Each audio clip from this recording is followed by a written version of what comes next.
Good evening, everybody. Welcome to my worst nightmare. It is Hull versus Ipswich in the watch-along after a gargantuan result last night at QPR for Leeds United. The door, and I hate to say it, is wide open for Ipswich Town now in the promotion picture. But there is many a slip betwixt cup and lip.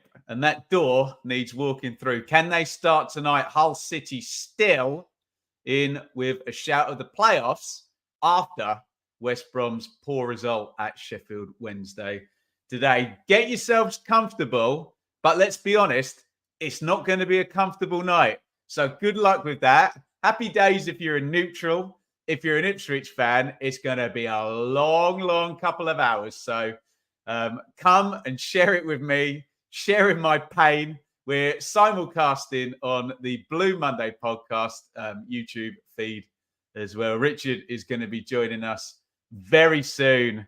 Welcome to the watch along.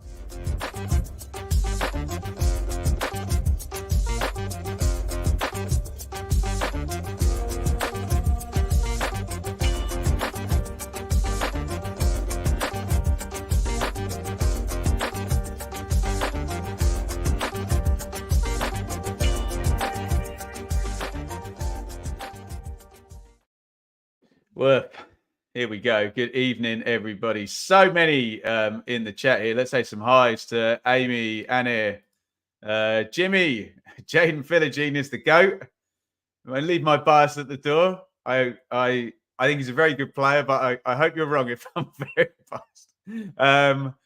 Amiga, welcome. JB, Dylan, Samuel, loads of people in the chat. Dave, Leather Sandals. Say hi to Space Chimp, Long Shuffle, Alex, Nick, Horse Hella. Ant's chilled up. One of our Leicester friends, chilled up, chilled out.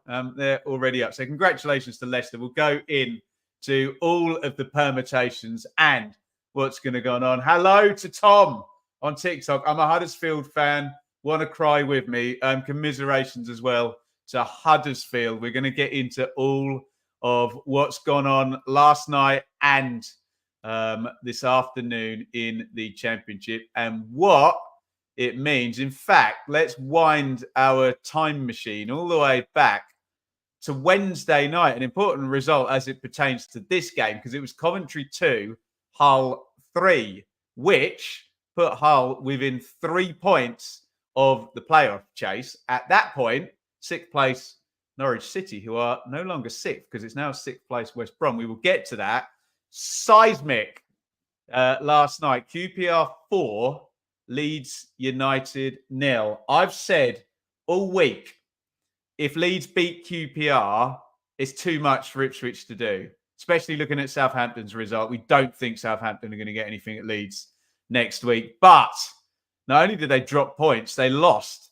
And it really got away from Leeds 4-0, far and away their sort of worst performance of the season at the worst possible time. The table will explain it much better when we flash it up in a minute. Massive, again, Blackburn 0, Coventry 0. Coventry were a bit knackered after the Cup semi-final. They obviously lost to Hull in midweek, and they are a part of this. It is Coventry versus Ipswich in midweek. Liam Kitching will be suspended for that game. He was red carded today for Coventry. More pressing though, Blackburn are still up to their necks in trouble in the relegation zone. Bristol City 2, Rotherham 0. Bit of a dead rubber, but Bristol City's end of season really good still. Cardiff 1, Middlesbrough 4. We can say similar for Middlesbrough, rounding out the season well. And a gigantic game. The mouth-watering matchup on the Championship Check-In podcast ended Huddersfield 1, Birmingham 1. Unless there is a 15-goal swing between Huddersfield and Plymouth. Am I right in saying Huddersfield are relegated? So it's one of those ones where they're basically down, but we can't write an R next to Huddersfield until it's all done. And we don't get a 15-goal swing, which we're not going to get, 8-0 in one game and 7-0 in the other game, or something like that. I haven't even looked at the goal score. That might even need 16.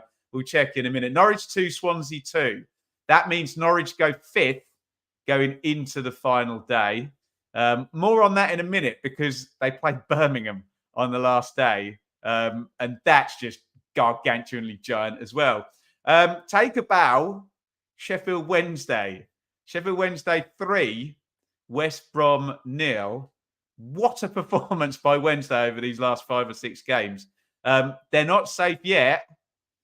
Got to do something next week. I think they go to Sunderland, which is a really nice game at the moment, isn't it? But yeah, incredible from Wednesday.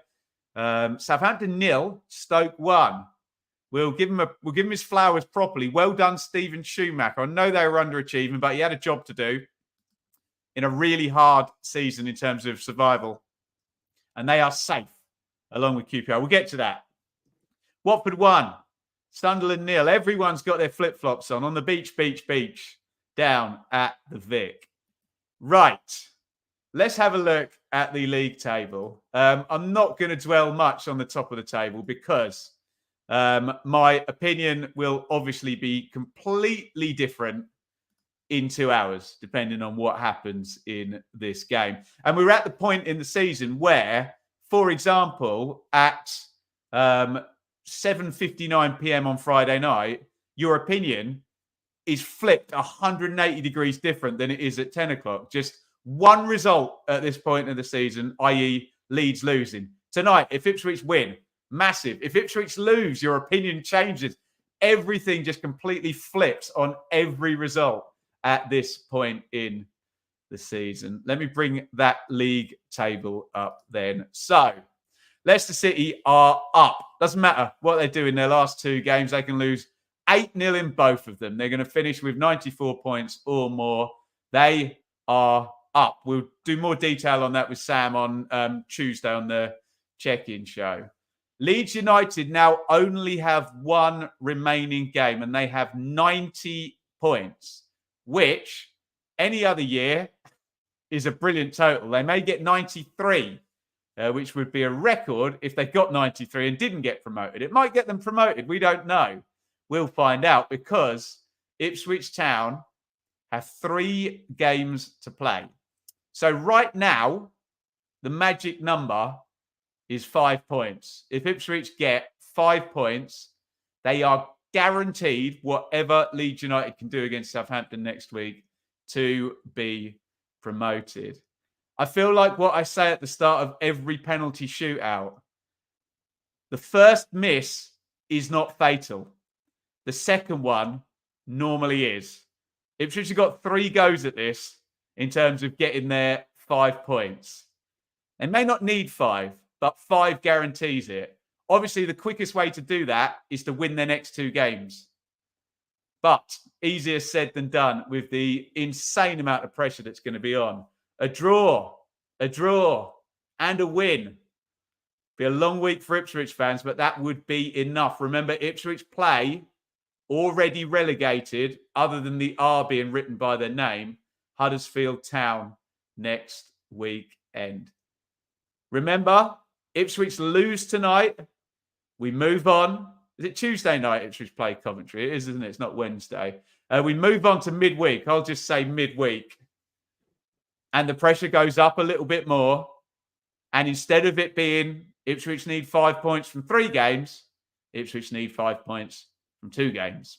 And then you kind of have to win both of them to guarantee promotion. Remember, still, I'm going to say it, look at the goal difference. If Ipswich go into the last game level on points with Leeds United, Leeds United are then the favourites because of the goal difference. And remember, if Ipswich do go level on points with Leeds into the last game, that means they will have drawn 1 and lost 1. Ergo, their goal difference will be worse than it is right now. Unbelievable. I'm giving myself stress even talking about it. Matt, stay calm. It's only promotion on the line. Thank you, Matt. I mean, to be fair to Matt, he's not only a great YouTuber, he's a great Coventry fan. They have lost on penalties twice at Wembley in the last year. So we talk about heartbreak. I will defer to a Coventry City fan on that. Let's just have a look at the bottom of the table before we get into all this, and we'll bring Richard in as well from Blue Monday. I just want to clear up what's going on and gone on in the relegation picture. Just going to hold on 15 seconds to say thank you to Anir. 79p on the super chat. Thank you so much, Anir. And up the Bristol Rovers then. Bristol City, who are having an excellent end to the season. Not sure what Bristol Rovers are doing. Who cares? Not important. Right. Let's have a look at the relegation pictures. So let's work our way downwards. Millwall were already safe last week. QPR got themselves safe on Friday night. Well done, Marti Cifuentes. Unbelievable job from where they were. Stoke City are safe. Well done, Stephen Schumacher. He's not going to get the flowers that Cifuentes will get because of the vast underachievement at Stoke over the years, but he's done his job, and this was a season it would be very easy to get relegated in. Look, needed 53 by round 45 to be safe. That is higher than normal. Now we go into the mire. Blackburn Rovers, 50 points. They've played 2 home games in the past week and scored 1 point from them. We looked in the international break at Blackburn's fixtures, and I predicted them to be relegated on the basis of those fixtures. And people said, come on, Ben, chill out. They're still in it going into the last day. Blackburn have got Leicester on the final day. They could beat them. We could get a complete drunk partying Leicester City team, couldn't we? And, you know, you get these end of season round 46 results. But Blackburn may be prone, and look, for God's sake, at Birmingham's goal difference. -16, exactly the same as Blackburn's. Blackburn aren't out of it. 1 point for Rovers guarantees that they will be safe. The same can be said for Sheffield Wednesday, who have just had a dream week, haven't they? Winning 3-1 at Blackburn last week to pull them into the mire with them. And 3-0 today against playoff chasing West Brom. So impressive from Sheffield Wednesday. Look at that form. 11 points in 5 games. I think if most of the top 3 had 11 points in 5 games, their lives would have been a lot easier this past couple of weeks. Outstanding. Marti Cifuentes of QPR and Danny Roll of Sheffield Wednesday. Utterly outstanding from both of them. Both of those sides looked absolutely doomed in November, didn't they? No chance of staying up, you would think, but brilliant from both of them. Rangers are safe. Wednesday aren't, but Sunderland looks like a soft game on the final day, even though it is away from home. Now we've got problems, haven't we? Plymouth Argyle, 48 points. They play Hull City. So if you're a Plymouth Argyle fan, tonight you are also an Ipswich Town fan, because you want Hull to have absolutely nothing to play for going into that final game. And you'll see Hull have plenty to play for, because if Hull win tonight, they will draw level on points with West Bromwich Albion going into the final game. And then Hull are in must-win territory, and they can get themselves into the playoffs. This is not all about Ipswich tonight, by the way. So Plymouth, well, you'd rather be them than Birmingham. But look at the goal difference as well. If it is a 1-point swing next week, for example, Birmingham get a point and Plymouth lose, Plymouth will survive on goal difference. So not only do they have a point advantage and a place advantage, they have a goal difference advantage as well. And they do play at home next week. We don't know what the situation is going to be for Hull City. They're likely going to have something to play for still. Although, if they don't get anything tonight, Hull, if Hull lose, look at the goal difference. It's an 11-goal swing. So it's another one of those, well, it's done, but it's not done, but it's done, if you know what I mean. So here's the interesting one. Birmingham City drew with Huddersfield today. An unhelpful draw in every sense of the word. Huddersfield are down unless they beat Ipswich next week and Birmingham lose to Norwich or draw, and we get this gigantic swing that we need. And I mean, look, it's ridiculous conversation. 15-goal swing. What's the goals scored like? Okay, so it needs to be 16 goals as well. So let's just say Huddersfield are down, but we can't write R by their name. Birmingham are not down, but Birmingham have to win.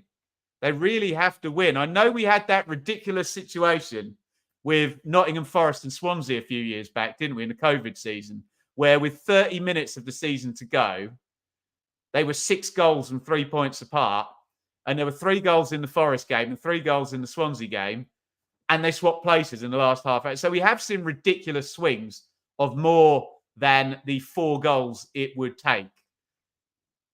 If Plymouth were to lose by 2, and I know, because it's a draw, isn't it? Excuse me.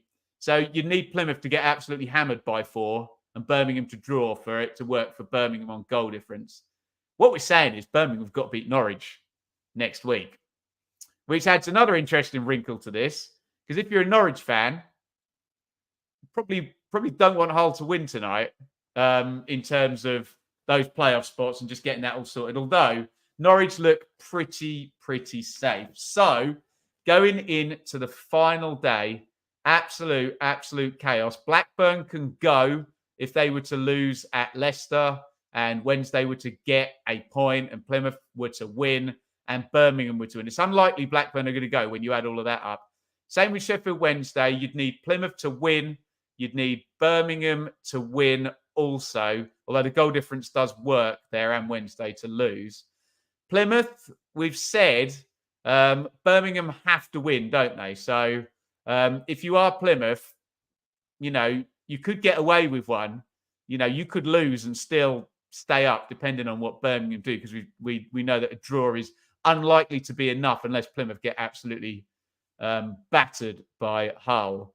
But it sounds like stating the bleeding obvious, doesn't it? Birmingham are in huge trouble. They've got to go and beat Norwich. And Norwich are not yet guaranteed in the playoffs, but they could be. This is how incestuous it is. If Hull lose tonight, Norwich are guaranteed to be in the playoffs, which would help Birmingham out, because then Norwich could rest their players on the final day of the season. There you go. That's the relegation picture. At about 10 o'clock tonight, we're going to do the same thing with the promotion picture. And I don't know whether that's going to be a happy conversation for me or not, but we're going to do it anyway. Sorry, there's so many comments coming in. Thank you so much. We will get across this. I'm just going to read this one. Is it always this tight? Somehow it always is. But we have essentially got 2 places gone already. Right, we're going to talk about Hull and Ipswich in just a minute. Let me just give you a real quick plug. No freebies for you today, but over on Match Bingo, we're sponsored as ever, you can see up there by Match Bingo. I have my Hull versus Ipswich card all ready to go. Get involved over at Match Bingo. Let me just do a little check for you tomorrow to see if you've got any fun and games in the Premier League. No freebies just yet, but I think there's something coming up next week. There'll probably be a big bonus on Spurs and... Are we Spurs and Arsenal tomorrow? Oh, no, beg your pardon. There'll be something over on Match Bingo. I will send them an email and get that all confirmed. So do head over to Match Bingo. What would really help me out is if you went via this here QR code. Wallop. There it is. They'll know that we've sent you. And please play responsibly. God, I'm nervous. Bring Richard in from the Blue Monday podcast. Welcome, Rich. Say hello to the Benjamin Bloom Football Channel watchers and the Blue Monday watchers as well. Hi everyone. How is everyone fine? Are you having fun yet, Ben? We had a little chat before. I went cold turkey on the East Anglian derby and just hid. Okay. And that wasn't a good thing to do. I think that was worse. Obviously, we ended up losing that one as well from an Ipswich point of view. So I'm kind of happy I'm here chatting to you and chatting to the guys in the chat. Yeah, I got up at 4:30 a.m. in Las Vegas to watch the East Anglian Derby and wish I hadn't even bothered. So it's hopefully a much better experience and great to see folk out there as well. It's exciting, Ben, isn't it? And as always, this time of the season, with stuff now actually, there's a meaning and there's a consequence of wins, draws, and losses that you maybe don't really think about for the previous 40 odd games. Any other time in the season, an Ipswich Town fan would take an away point at Hull. But there's more at stake, and maybe it is maybe a good point today. But it's what happens next, isn't it? So I'm just delighted to be part of it, Ben. What great to be in the equation at the very least. Rich, I've said that all season. I've said, "Oh, this is great. Whatever happens, this is great." That's gone now, mate. When it's like 3 games to score 5 points to get in the bloody Premier League, and it's like, oh my goodness me. Shall we, ladies and gentlemen of the chat, look at the team news for tonight's games, and we'll go to your predictions. Don't put them in yet. Go to your predictions in just a jiffy.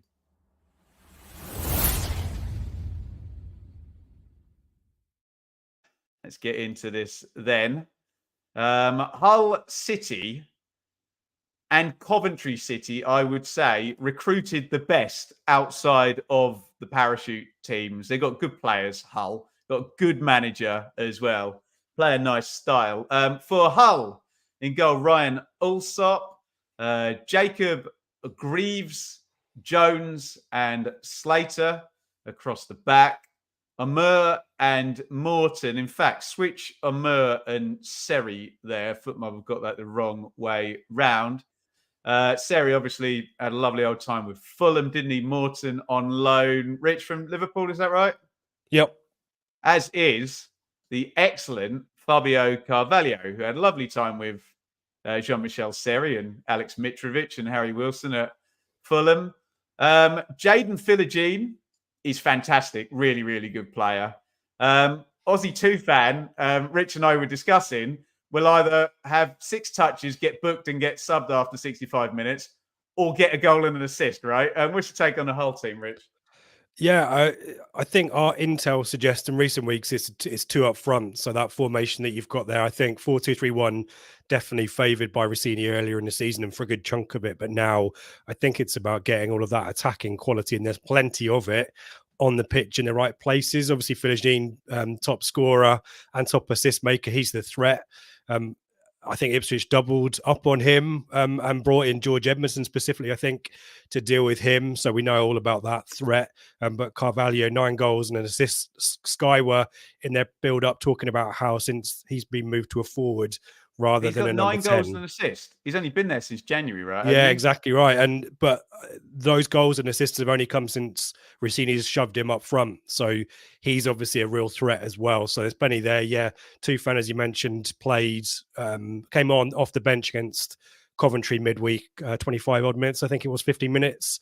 So Delap makes way for him. But yeah, there's a lot of quality throughout that team. And we talked about Ipswich's January window being impressive. I think Hull's was probably up there as well, wasn't it, Ben? I had Hull's as the number 1 January window, because what you can't see there is Ryan Giles and Anas Zaruri also came in January, which probably is a good point to go to the bench, where we see Adama Traore after 3, everybody, not that one. Billy Sharp, Greg Doherty, Louis Coyle, Liam Delap on the bench. And over on TikTok, Rich, the grumpy Yorkshire man says, we are still playing without a recognised striker. So that's obviously very deliberate. Ingram, Ahio, Giles, the aforementioned, and Sean McLaughlin. Let's have a look at this Ipswich team. And I think everyone can see the giant elephant in the room headline there, but I'll get to that in 11 players' time, Rich. Cladkey in goal, Davis, Burgess, Wolfenden, Tuan Zabi. I think we disagree on this, Rich, don't we? I think I prefer Clark. You prefer Tuan Zabi. It's Tuan Zabi gets the nod tonight. I prefer Tuanzebe away from home. I think Clark at home, and the Southampton game, I think, was a clear example of that. That Tuanzebe more of a functional right back than an attacking one. So I think it's maybe horses for courses, Ben. Do you fancy Amari Hutchinson in central midfield? Sam Morsey and Mas Luongo in central midfield, with Hutchinson down the left, Burns down the right, Chaplin in the 10. And massive news, because we last saw him limp out. It was Boxing Day, wasn't it, Rich, against Leicester City, his former club, George Hurst. And it's one of these weird ones where they don't sign Kiefer Moore, probably, if he doesn't get injured. And now we have 3 games with George Hurst and Kiefer Moore. Honestly, Rich, and I'm not at training, I don't have the physical data. I assumed he would be on the bench and he might start the last game against Huddersfield. But I don't know the half of it, and he's ready to go and he's starting. Seemingly so. He's not going to play the whole 90. I mean, not many Ipswich Town starters do in the modern era, but it's a massive boost. I think probably even a bigger boost for me is Wes Burns coming back in. You're right, with no Broadheads, not involved for. I think there was whispers that there might be a couple of injuries, so Broadhead doesn't feature today, not even on the bench. That left-hand side is probably the question mark. I wouldn't be surprised if Burns and Hutchinson swap sides and cut in, and that's a threat for us out there. But yeah, we keep talking about this 2-week break, don't we, Ben? And whether it's good or bad for Ipswich. If it has got George Hurst to a point where he can play 60 minutes and be a real threat, and we know he can, he's really important to this team the way that we play, then it will have been worth it for the 2 weeks off, won't it? So we'll wait and see. If he goes down injured after 10 minutes, hopefully that won't happen. Then the gamble won't have paid off, will it? So it does feel kind of marginal decisions, Ben, which isn't really McKenna's style, but he's obviously got faith in him. So it'll be interesting to see how he goes. I think I owe Ian a giant apology. I didn't see that. Ian, are you still in the chat, fella? Ian super chatted £5 very, very kindly. I think he must be on the Beer 52 again. He said he got his third case of Cambridge. So, Ian, if you're still in the chat, accept my thanks and my great apologies. That came through at 7:41. It's now 7:57. Christ, is it 7:57? We need to do the blooming predictions and whatnot. Let me just do the Ipswich bench real quick, Richard. Although you've already broken my heart by telling me that Nathan Broadhead is not on it. Al Hamadi, Walton, Edmondson, Clark, Taylor, Sarmiento. Look out for him if it's not going well for Ipswich. Jackson, Moore, and Travis. Right, you lot. Predictions. Here we go. You have got, and we're going to have to really rattle through these. I might just have to click them up on the screen because we've only got 2 minutes to kick off. You've got 16 seconds. You've got one job. Rich, they've got one job. Write the team names in. Don't just give me a load of bloody binary code. Write the team names in either side, and I'll put all your predictions up. I would normally say, Richard, predict with your head, not your heart. Predict with what the F you like tonight, especially if you're an Ipswich fan. Get your predictions in, guys. Go!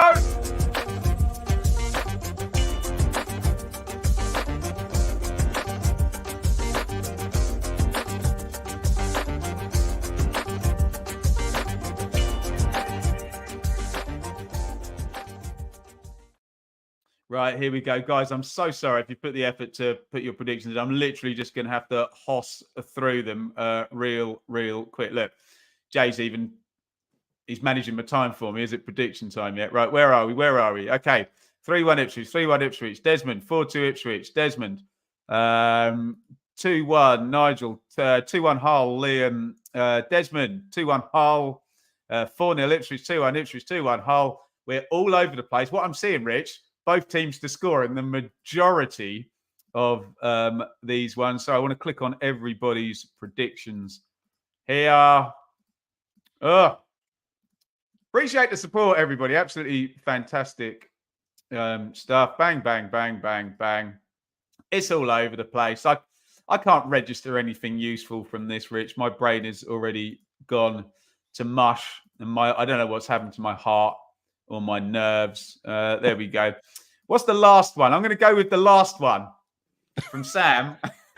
Oh, there's history of that scoreline at Hull. Don't forget. Are you talking about Francis Jeffers, Richard? Jamie Peters. Yeah, you could still find him. Jamie I don't know where. Peters. There we go. Right. Looks like we are ready to go in terms of Sky being all set and having taken their last ad break, which gives me just one more chance. Can we get a like spike? I haven't even got the thing up on the other screen, but let's do it. Rich, have you got a totalizer anywhere? I can. Yeah. Do you want me to do your? We're obviously down 2 channels, so both like spikes are appreciated. But down. Yeah, hit like wherever the hell you're watching, and on TikTok and Twitter. We're on and everywhere. 52 on your channel, Ben. So right, let's crank it. You've got 9 seconds, Rich. I need everybody, unless you've done it already, because it'll remove it, to hit the like button. You've got 9 seconds. We call this a like spike. Why did I put the camera on Philogene and Carvalho? I don't like that. Right, here we go. Hit the like button. Go!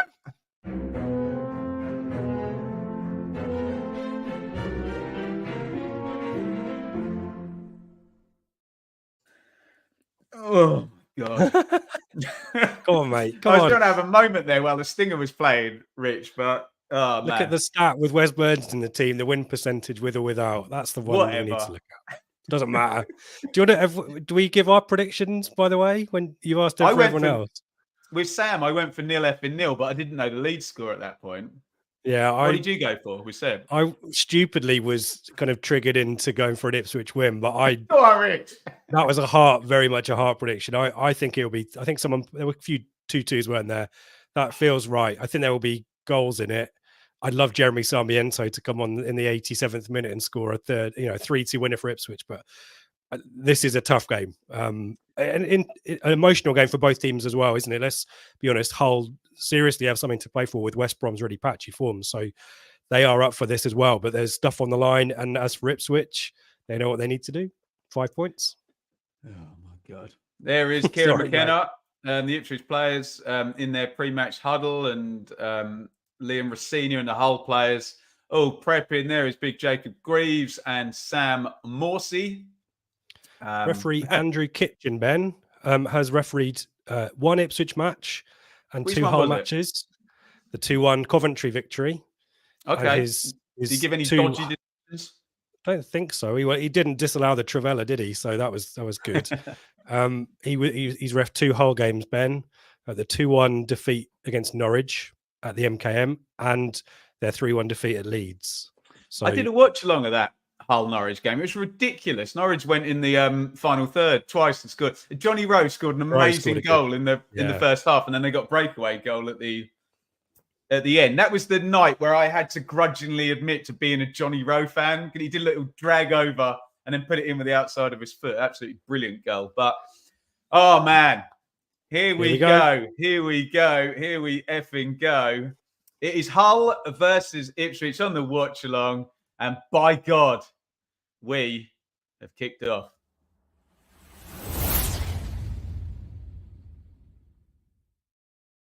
Oh, you want to commentate, Rich? Seri plays it round the corner. Longo pinches it. He's got Leif Davis outside of him. Hutchinson to Davis. Inside to Hurst. Hutchinson's offside there. He's just going to have to leave it. They're flagged.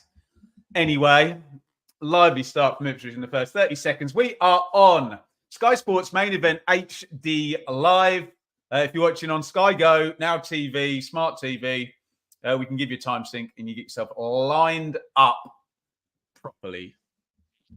As Allsop knocks that. Is that going to be an Ipswich throw? No, it's a Hull throw. I thought they'd given it away in the right back area. Ipswich win it straight back. Lively start. Davis clips it forward. Greaves heads away. Picked up by Hutchinson, and Tuan Zabi knocks out a play. Good start by Ipswich, Rich, first minute. Yeah, Burns isn't going to bust a gut to pick that misplaced pass from Tuan Zabi up. It's going to be really interesting. Obviously, Hull played Wednesday. Ipswich have had 2 weeks off. It's going to be really interesting to see if you can tell that physical fitness. You were talking, I'm sure, a couple of weeks ago on our podcast about the momentum sometimes, and need to listen to the Neil Warnock interviews. I don't know if it was with us or Sky. He said you're not getting any fitter at this stage, so it will be interesting to see how playing on Wednesday affects Hull versus Ipswich, who haven't really been 100%. They've had a practice match, but 100% is very different, isn't it? Rested or rusty? Dave, thank you so much for the super chat. Dave. Rich? Yeah, we chatted in the Leicester chat. So thank you, Dave. Appreciate it last night. When things get frantic, deep breaths. Yeah, right. Philogene, who I normally really like watching, Rich. Well, you could see that Tuanzebe and Burns both doubling up on him there as well. I expect that pattern to continue. Right. Back it goes to Allsop. Whenever George Hurst goes on a little bit of a sprint, Ben, my heart is in my mouth a little bit. I think it's going to be. He's going to be sprinting the entire of the last 2 weeks. So just you haven't seen it yet, have you? Yeah, hopefully so. And then here's Hladky out of his area as well. That's normal. No heart and mouth for that. Hladky has it in the Ipswich penalty box. We're expecting this to be a cat and mousey technical game. Hladky knocks it out to Cam Burgess, who goes long. It'll flick on, which Hutchison chases. The man over. Wes Burns is completely open. Hutchison, can he find Burns? No, he can't. The early ball there, Rich, from my vantage point, and Wes Burns was in. Yeah, the perfect angle for us on the telly, isn't it? Seeing Wes Burns in absolute acres. But yeah, Hutchinson just couldn't get his head up. He's got 3 Hull players making a wall, to be fair to him, and the chip pass deflected back to Allsop. To be fair, Rich, Jacob blocked the passing lane pretty well, didn't he? I think he's you'd hope for that from a player of the season. Oh no, centre back in team of the year, isn't he, Jacobs? Oh, I'm talking about Matty Jacob. Oh, You're talking about Jacob Greaves. Jacob Greaves, sorry. That's going to be fun. And I always get him and Jones mixed up anyway. So here is Amor, who's picked it up for the first time in central midfield.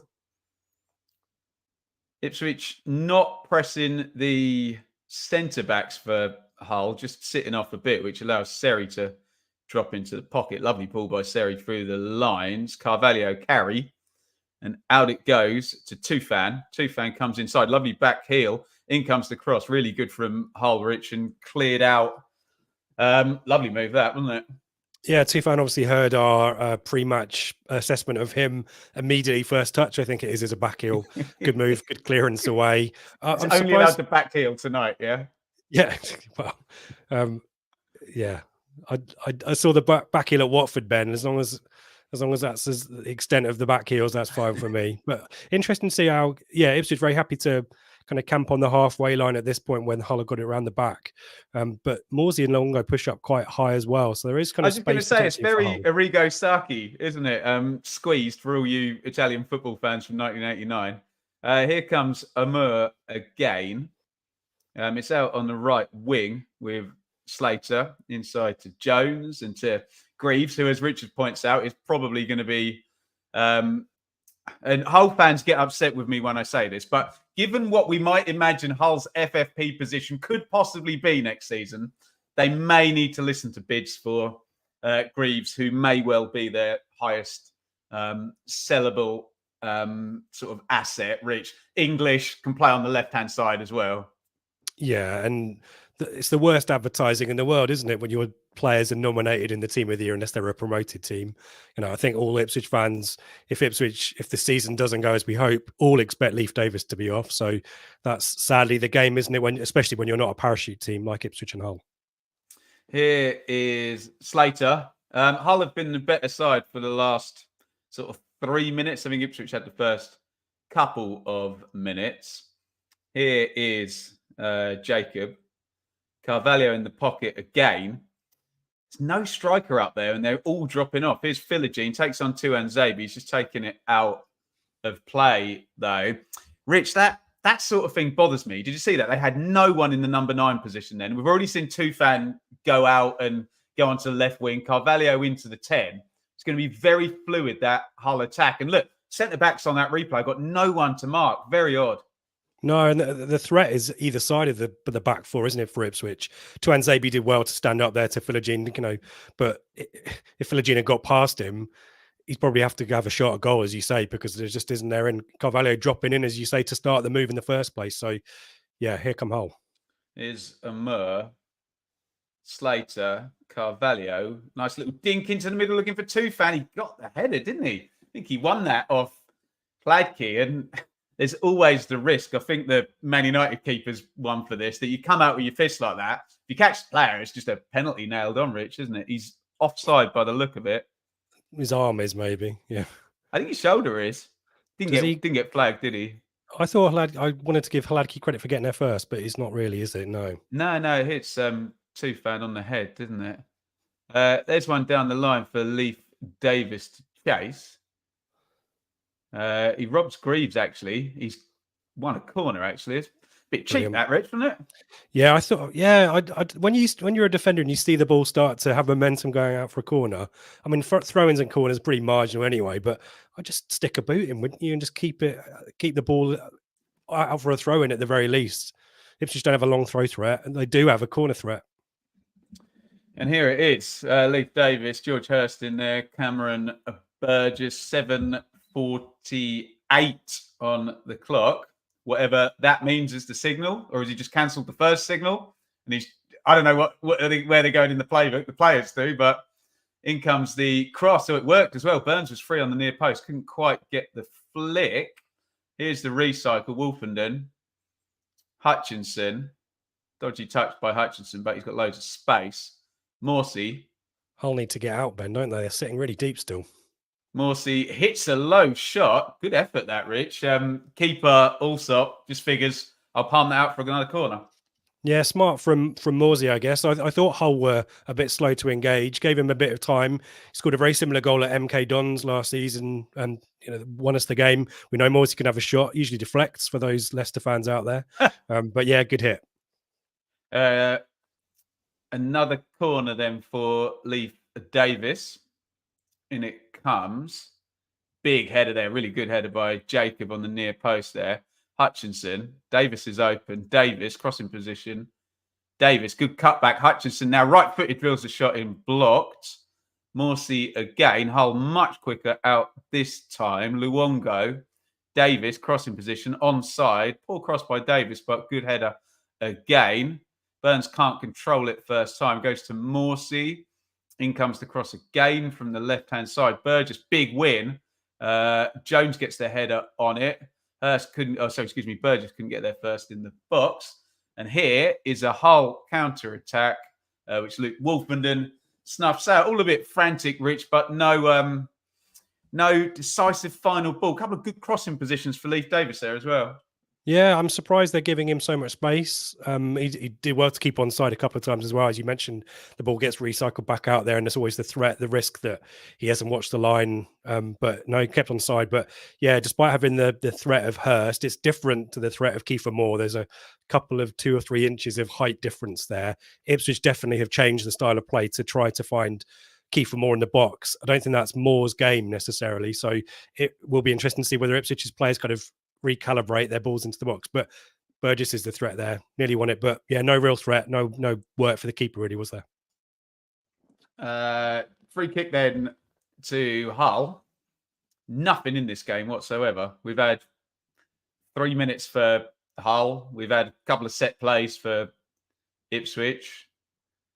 My heart rate hasn't yet dropped below what is probably a healthy number, Rich. You need to get that as a little plug-in on the stream somewhere, don't you? A little box with your heart rate monitor on it. If the people at Whoop or Apple or whatever want to sponsor it, give me one of those nice wearables, Rich. Exactly right. Yeah, I'll have one too while you're at it. Yeah, interesting. Hull took an age over that free kick and then kicked it straight out of play. Ipswich obviously got their shape spot on there. So yeah, I was expecting something good there. It didn't really happen. Yeah, Hutchinson nearly, if he was able to nick that one, was either going to induce a red card or a big chance. Great tackle in the middle there by Morton. Took Chaplin and everything in between then. Looked a fair tackle to me. Here is... Hurst didn't give him much chance, did he? Sorry. Slater, Amur, and Greaves. It's proper cat and mouse this, Rich, isn't it? Oh. Philogene knocks that back into Jacob. It's Greaves and Jones. Ipswich is out of ball shape. You can tell what the formation is. It's a little bit more, certainly, oh, goodness me. Slice into the sky by Cameron Burgess. Gets nicely bailed out by Leif Davis there with a very calm header back to the keeper. Yeah, well, as I said, Ipswich's shape out of possession really very obvious to see. Hull's certainly the attacking one, not so much. Davis is sprinting down the left. If he's got a free kick, he doesn't deserve it. Yeah. He's an absolute S-house for winning free kicks for doing that, to be fair. I sit on his side at Ipswich, and he wins a lot of slam, like Luke Ayling used to do a lot for Leeds, slam on the brakes and fall over. And yeah, it's amazing how often the officials fall for that. But great player. It was interesting. We had Luke Ayling back at Portman Road with Middlesbrough a few weeks ago. We could have done him playing against his home club or his parent club on Monday night as well, could we have? But yeah, still at it. Got the assist for Latte Lath in that game as well. Still going strong as Ayling. Hoisted clear, and out it goes. No side, or neither side has made a big chance yet. Neither side has really got control of the game either. Yeah, it's pretty even. What patchy, numbers, isn't it? 63-37 in Hull's favour on the possession.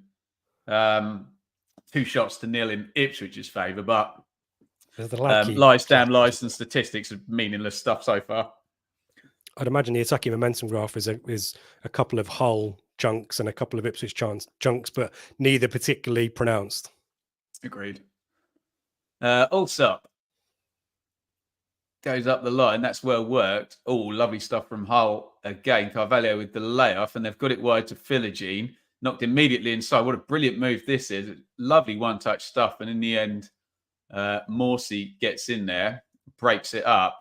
Just seen a couple of times, Richard, the slickest passing twice has been by the Tigers, hasn't it? Yeah, these little one-touch layoffs really make, it's something that Chaplin for Ipswich tries to do, but when it works, it really gets you through the opposition. And the Hull have had a couple of moments like that, particularly getting the ball out wide. That was more central, but yeah, interesting. Again, Carvalho dropping in really deep though, isn't he, Ben? That's the trouble. If you're going to play him as a striker. Rich, they've got, I'm just counting them, Seri, Philogene, Carvalho, Amur and Tufan, massively comfortable on the ball. All could probably play, I mean, they wouldn't because Philogene and Carvalho particularly are so good going forward. All of them could sit in midfield and play, couldn't they? Yeah, but they're not box players, are they? I guess that, to your point earlier, I guess that's the issue, isn't it? It's going to take something from the edge of the area or a layoff or a cutback maybe to the edge of the D perhaps. But it is really, it's much more nervy than I thought it was going to be, and it is kind of ebbing and flowing as well. I thought one team might, particularly Hull, might dominate the ball a bit more, but Ipswich had those moments with the set pieces, haven't they? But generally, I think Hull probably in the last few minutes have got control of the ball, and this passage here maybe typifies that. Just keeping it patient. I didn't say it before the game, but I did Hull West Brom for one of these watch-alongs, and it was Corberon and Rosinia, and it was very technical, and there was not a lot in it. I think it's 1-1 in the end, and like set play and a mistake for the keeper mistake for the goals. Tuanzebe draws a foul, if you know what I mean. It's a free kick to Ipswich. Wolfenden, Burgess, 15:37 on the clock. Wolfenden closed down. Good press by Hull. Tuanzebe wins the throw-in off Philogene.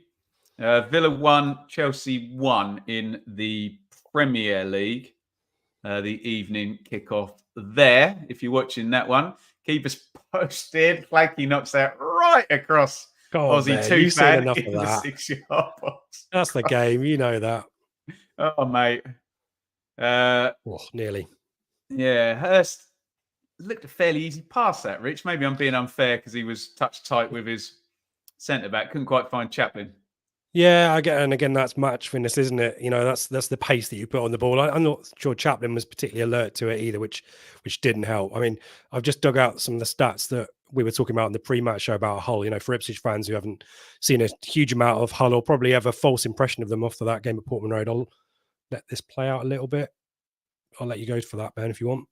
Oh, no, ping pong around midfield. Hull 4th highest average possession, 3rd highest passing accuracy in the division, the short passes per match, and is behind Leicester and Southampton. So I think Ipswich maybe have a reputation perhaps from League One more than the Championship of holding onto the ball and having that short possession. Actually, Ipswich a lot more direct and get the ball up the pitch really quick. They do have those spells of, long possession, but generally actually Ipswich a bit more try to get up there and a little bit less patient with their build-up, whereas Hull are.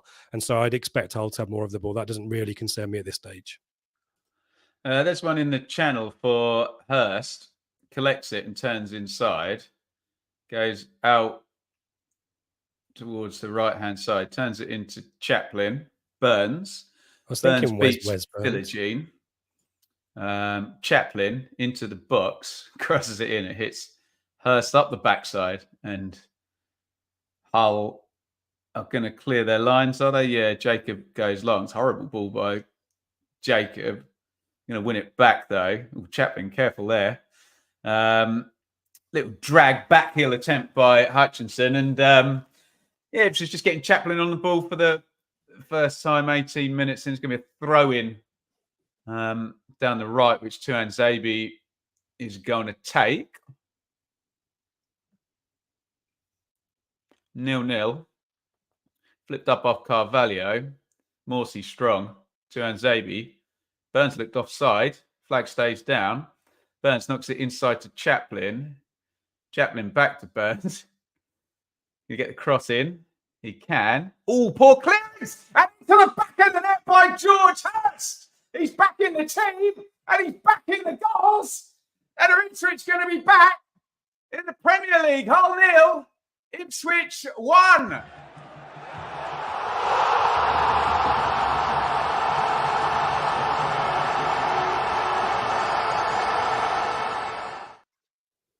Whoa, Rich.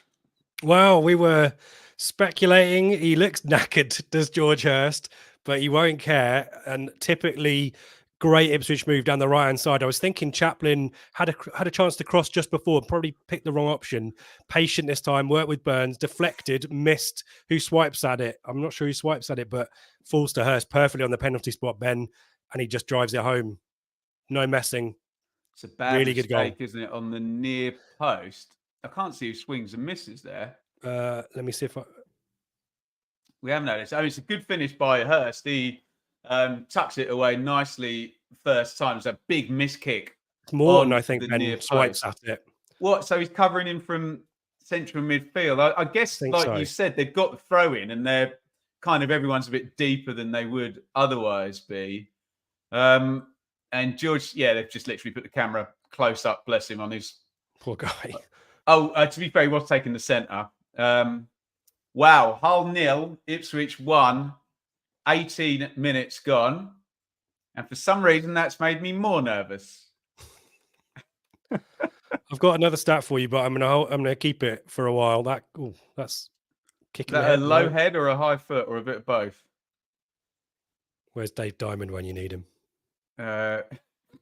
Probably like the rest of us, sitting in a dark room with his phone on, do not disturb. And the one thing we know about Dave Diamond is he doesn't know how to put his phone on do not disturb. So there we go. Evening, Dave. We love you. Greaves. Little knock inside to Jones. Giveaway there. Morsey scoops it up. Morsey to Chaplin. It's no coincidence, Ben.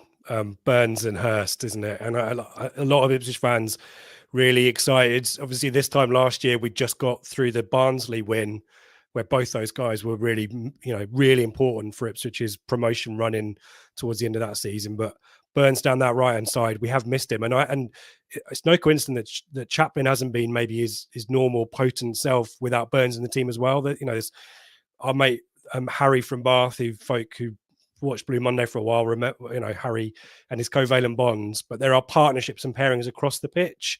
And it feels like for me, Chaplin and Burns is maybe an unsung one there down that right-hand side. So no surprise that Burns is back in the team and Chaplin's getting involved and Hurst finishing it off. A little bit of fortune in there as well, though, Ben, with the deflection and the slight effort to clear it. So, but yeah, Hull haven't really settled that well, have they?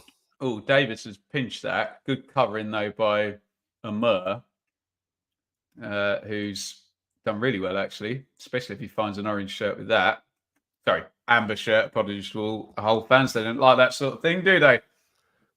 I thought Hull were better on the ball in that passage just before Ipswich scored, though, which is interesting. But Hull look a bit more aggressive since they've conceded. Certainly, here's Tufan. Here is Morton. Lots of space on the right-hand side of the box. Little knock inside. Carvalho shooting chance, edge of the box. Carvalho tries to pick out the corner there. I'm not sure what Hladky's body language in goal there said. Was that, I've got this covered, or was that, I'm not going to get it? We'll let you judge, Rich, on the replay. Oh, I think he's misjudged that completely. He's not. Look how far away he is as well. Well, it should be a corner as well. Yeah, deflected. Hladky, not great across his far post. So I'm not surprised he's tested him there. Again, it's an effort from the edge of the area, though. There's not a huge amount. This appears to be a bit of, what's all going on here? Well, Carvalho's right. It should be a corner. Yeah. I don't think they've given him a corner there. I don't think it's going in, by the way, but it's nevertheless, I think it is deflected. It takes it out. Sky have just frozen that moment where I said Burns looked offside. I don't know if he was actually offside in the build-up there. Do you remember in the build-up to that? I said Burns looks offside, didn't I? As he was walking back into the shot. I can't tell, by the way, but Sky froze it either to confirm he was or wasn't. Look who's having an injury break. Stop it, don't.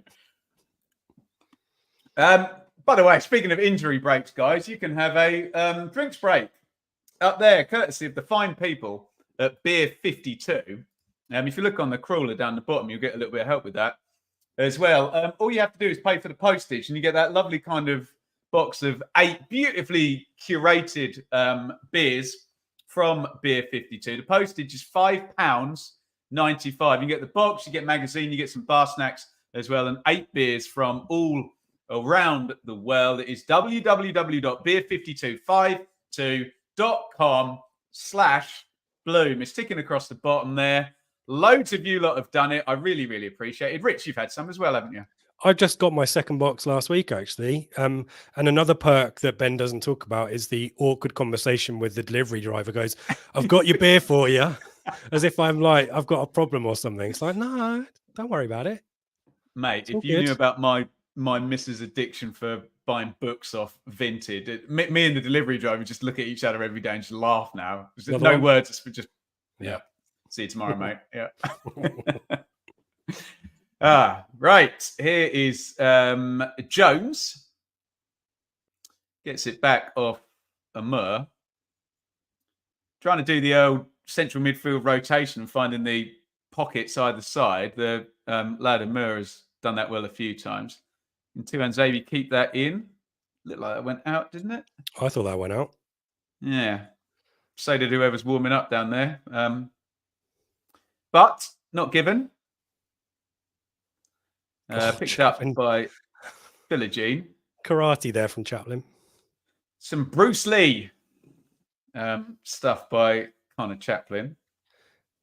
He fought Chuck Norris in Way of the Dragon. Correct. Amur. Inside it goes to Morton. Greaves. Jacob. Little nick on it by Burns, but they played around the corner nicely. And Morton knocks that out wide to Slater. Good move this. Amur crosses in, blocked out. Corner. Hull. Dangerous again, Rich. Just playing right through the middle of the pitch every time as well. Yeah, and there's always seemingly someone out wide over in space as well. Ipswich back four really narrow. It does appear every time that there's a ball, it's going out wide. But yeah, quick through the thirds, isn't it? And a corner. Corner to Hull. In it goes. Big header by Wolfenden. It's a recycle from Amur. Seri floaty one in. They get the first contact. And Carvalho hits the shot. Big block by two. And Zabi there. Didn't look like it was going in the corner, but it was certainly going to trouble the keeper. Hit it hard, didn't he? Yeah. Side foot volley, was it, I think? I think he might have stuck his laces through it, but if that gets past that defensive line, there's a foul on Carvalho again, who's, as you'd imagine, for a Liverpool player who was a young player of the year in the Championship in 21-22. He's causing plenty of problems, Rich. Yeah, beating the turf there, trying to give the referee a decision. I think it'll be a chat with Tuanzebe, which it is, but it's a good position this for Hull. It's just, I thought Tuanzebe did really, it's not much in it, is there? I think the referee got that right. Yeah. But yeah, I thought Tuanzebe did well to block the shot initially, but he's let himself down a little bit there. Not a great position to give away a free kick. And Ipswich are guilty of that. We've obviously spoken about this a few times. Ipswich giving away silly free kicks around the box. Need to be careful. Morton and Amur. Amur with the left foot, Morton with the right foot. Jones is on the back post. I assume Greaves is in there somewhere, but Sky haven't given us the wide shot yet. Morton's run away, so it's definitely going to be Amur with the left foot. Great delivery. Oh, it's a brilliant free kick, Rich. Zabi clears it. Hashtag corridor of uncertainty. I mean, it's right in front of Hladky, isn't it? And Hladky stays put, doesn't move. It doesn't get better than that delivery. And Tuanzebe does really well, doesn't he? And Tufan on the. Does he close his eyes, Tufan, there? Because if he gets anything on that, it's a goal. Yeah, the free kick has done all the hard work for him. Brilliant free kick, that wasn't it?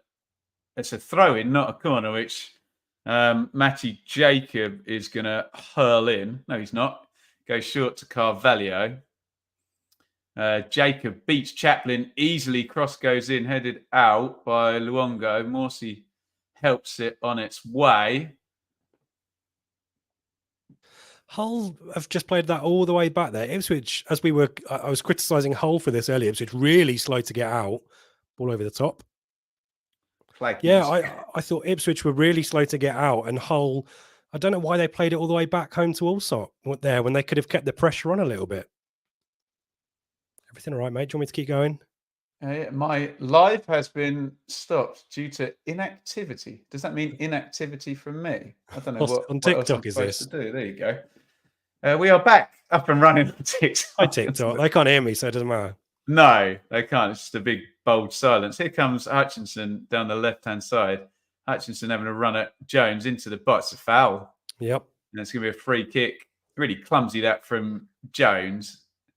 He's not happy there, but it's a nudge in the back, and he's lucky it's not a couple of yards further into the box because that's where Hutchinson's going. Yeah. I mean, shoves his hand in his face as well. It's really clumsy. Hutchinson's got nowhere to go there, by the way. He's the furthest player up the pitch for Ipswich there. So just stick him out by the corner flag. You don't need to force the issue. Leif Davis is Leif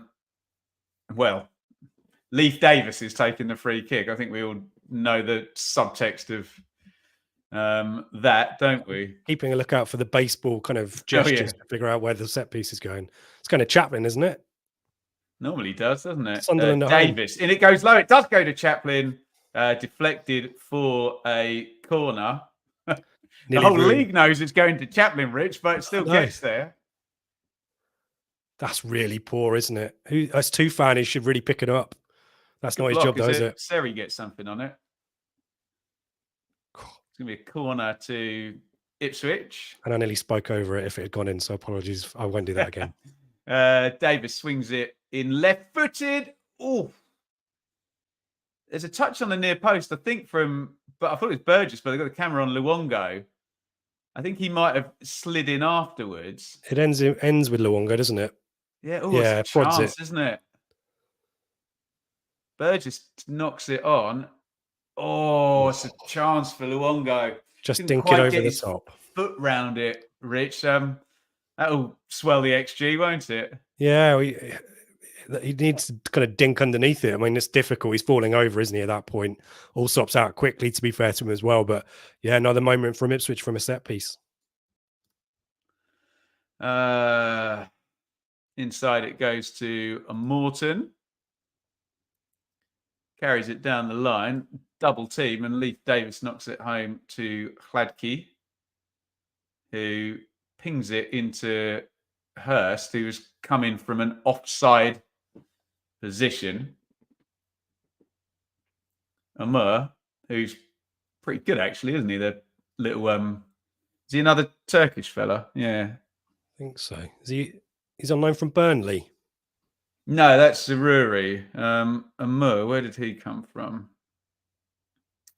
No blooming clue. Korea. Trabzonspor. Looks like he's their player as well. Obviously, Hull taken over. I can't remember when it was, by Mr. Ilichali, who likes to shop in the Turkish market, let's just say. Nice play by Ipswich. Heavy touch by Morsey, but he has a habit of having a heavy touch and then still managing to win it back. Fair comment for $4.5 million. I hope he's all right. Yeah. I refer you to my comments on maybe their need to sell in the summer at Hull. They've invested. No, I think Philogene was like 6 million or something as well, wasn't he? Done some real good investment in the team, but we know it's only good investment if you either get promoted or don't breach, isn't it, these days? So I thought Amur was a couple of mil, but their backup keeper Panda is 1.8 million. So and Carvalho will be a chunky loan fee, won't he? Definitely. He might be paying all his wages potentially. 33:29 on the clock. Hull 0. Ipswich 1. George Hurst, the goal scorer, in minute 19 from a Wes Burns cross after a missed kick. There is Leith Davis attempting to win a free kick again. Not succeeding, Rich. Yeah, that was just looked more like an innocent trip than a foul. He's not going to get those, is he? He needs to be careful. He's chill out, Leith. It's fine. That is an unforced error, although there was a blue sock on it last, so it is going to be a Hull throw-in. Advert there for Tuesday night, Ben. Coventry, Ipswich. Are you going to be? You joining me in the West Midlands or Warwickshire for that one? I don't know. I'll tell you at 11 o'clock tonight. Okay. Here is Jacob. Back to Allsop. Closed down by Hurst, but Allsop plenty of time. Gets it out to Jones. Slater. Cruyff turn by Slater. Back in to Jones. Ipswich pressing and Hull playing right through it. There's a big one forward. Looking for Tufan. Zabi's got in all kinds of problems. Philogene is in. It's a big save. Well, Tufan thinks he got fouled by Zabi. Zabi thinks he got fouled by Tufan. Zabi's been yellow carded, but there was no foul given, so I assume that's for dissent. And I've got no idea what happened then, Rich. Clear this up. Yeah, I mean, it's definitely a foul at the time. Zabi, drags him back. He's lucky there, but it's a good advantage. I don't know how the referee can card Zabi for a foul he's given an advantage for, but that's an arm. He's got him in a headlock. Foul, but good save from Hladky in amidst all of that. And now Ipswich have got a right back on a yellow card, which is not good. Down that side particularly. That's given Hull a little bit of sort of impetus, and they've won themselves a corner. It was just a big boot forward, wasn't it? But they caught Ipswich out. Corner's taken quickly. Philogene, Amur, plenty of space. Got a great left foot. In comes the cross again. It's going to go loose edge of the box. Knocked in. Volleyed goalwards by Jaden Philogene, who's probably the player you wanted it to fall to. And if I'm Ipswich, I'm going to try and take at least 45 seconds to take this goal kick and take the sting out of Hull, who are on top here, Rich. Yeah, who's running in on the edge? Because I think Greaves takes it away from Seri, is it possibly? There, 24 Yeah. Seri, isn't it? Who's probably got a better vantage point. It's not a great strike from Philogene. He's probably not expecting it to bounce there, but a lot of chaos in the Ipswich box at the moment. Admittedly, they're not getting shots away. Wes Burns not happy about something? No, where's Burns? Has he got to change something? Has he changed boots or anything? I don't know. He's off the pitch anyway. With the fourth official that looks like Rebecca Walsh on the basis it's the only female one that we have, easily identifiable. Wes Burns, I'm off the effing pitch. Let me back on. We can all lip read that, Wes. Philogene coming down the left. Tuan Zabi goes touch tight, and that is. I thought Tuan Zabi was going to smash him then. I was like, mate, don't tackle him. You're literally getting red carded. Wes Burns has not happy, is he? Completely lost his mind. Still got no idea, Rich, why he went off. No.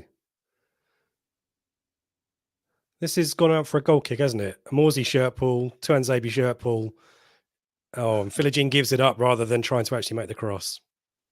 But yeah, Ipswich a bit outside are a bunch of houses.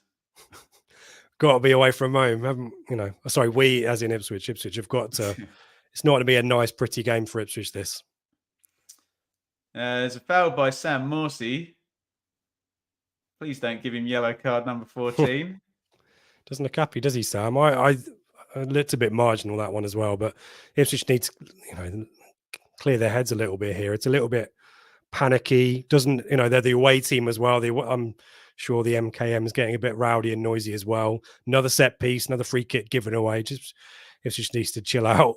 Everyone needs to chill out. Amur then with the free kick left-footed, in it comes. Another good delivery, headed away on the near post. Lovely shape on those curling left-footeds. He's gone with a flat one there. I gave him the big up, and of course he puts a crap ball in the box straight after. And fair play, we're used to Chaplin being the near post option for Ipswich's attacking free kicks. He'd figured out the last time around and was the player on the near post target and headed it away. So smart from Chaplin at least there to try and defend that one better. 38:50 on the clock. Hull 0, Ipswich 1.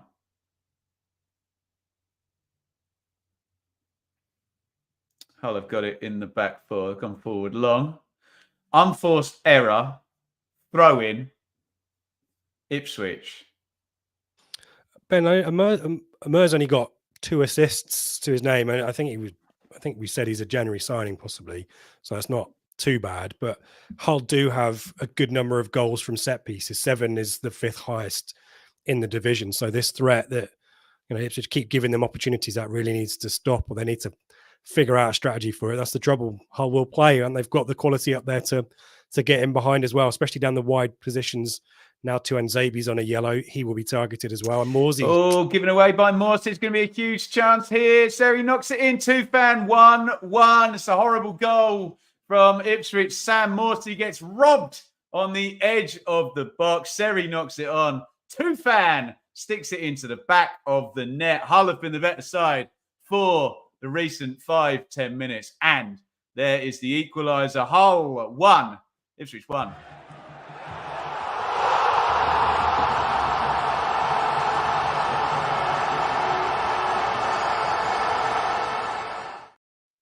Oh, Rich, that's horrible from Morsey, isn't it?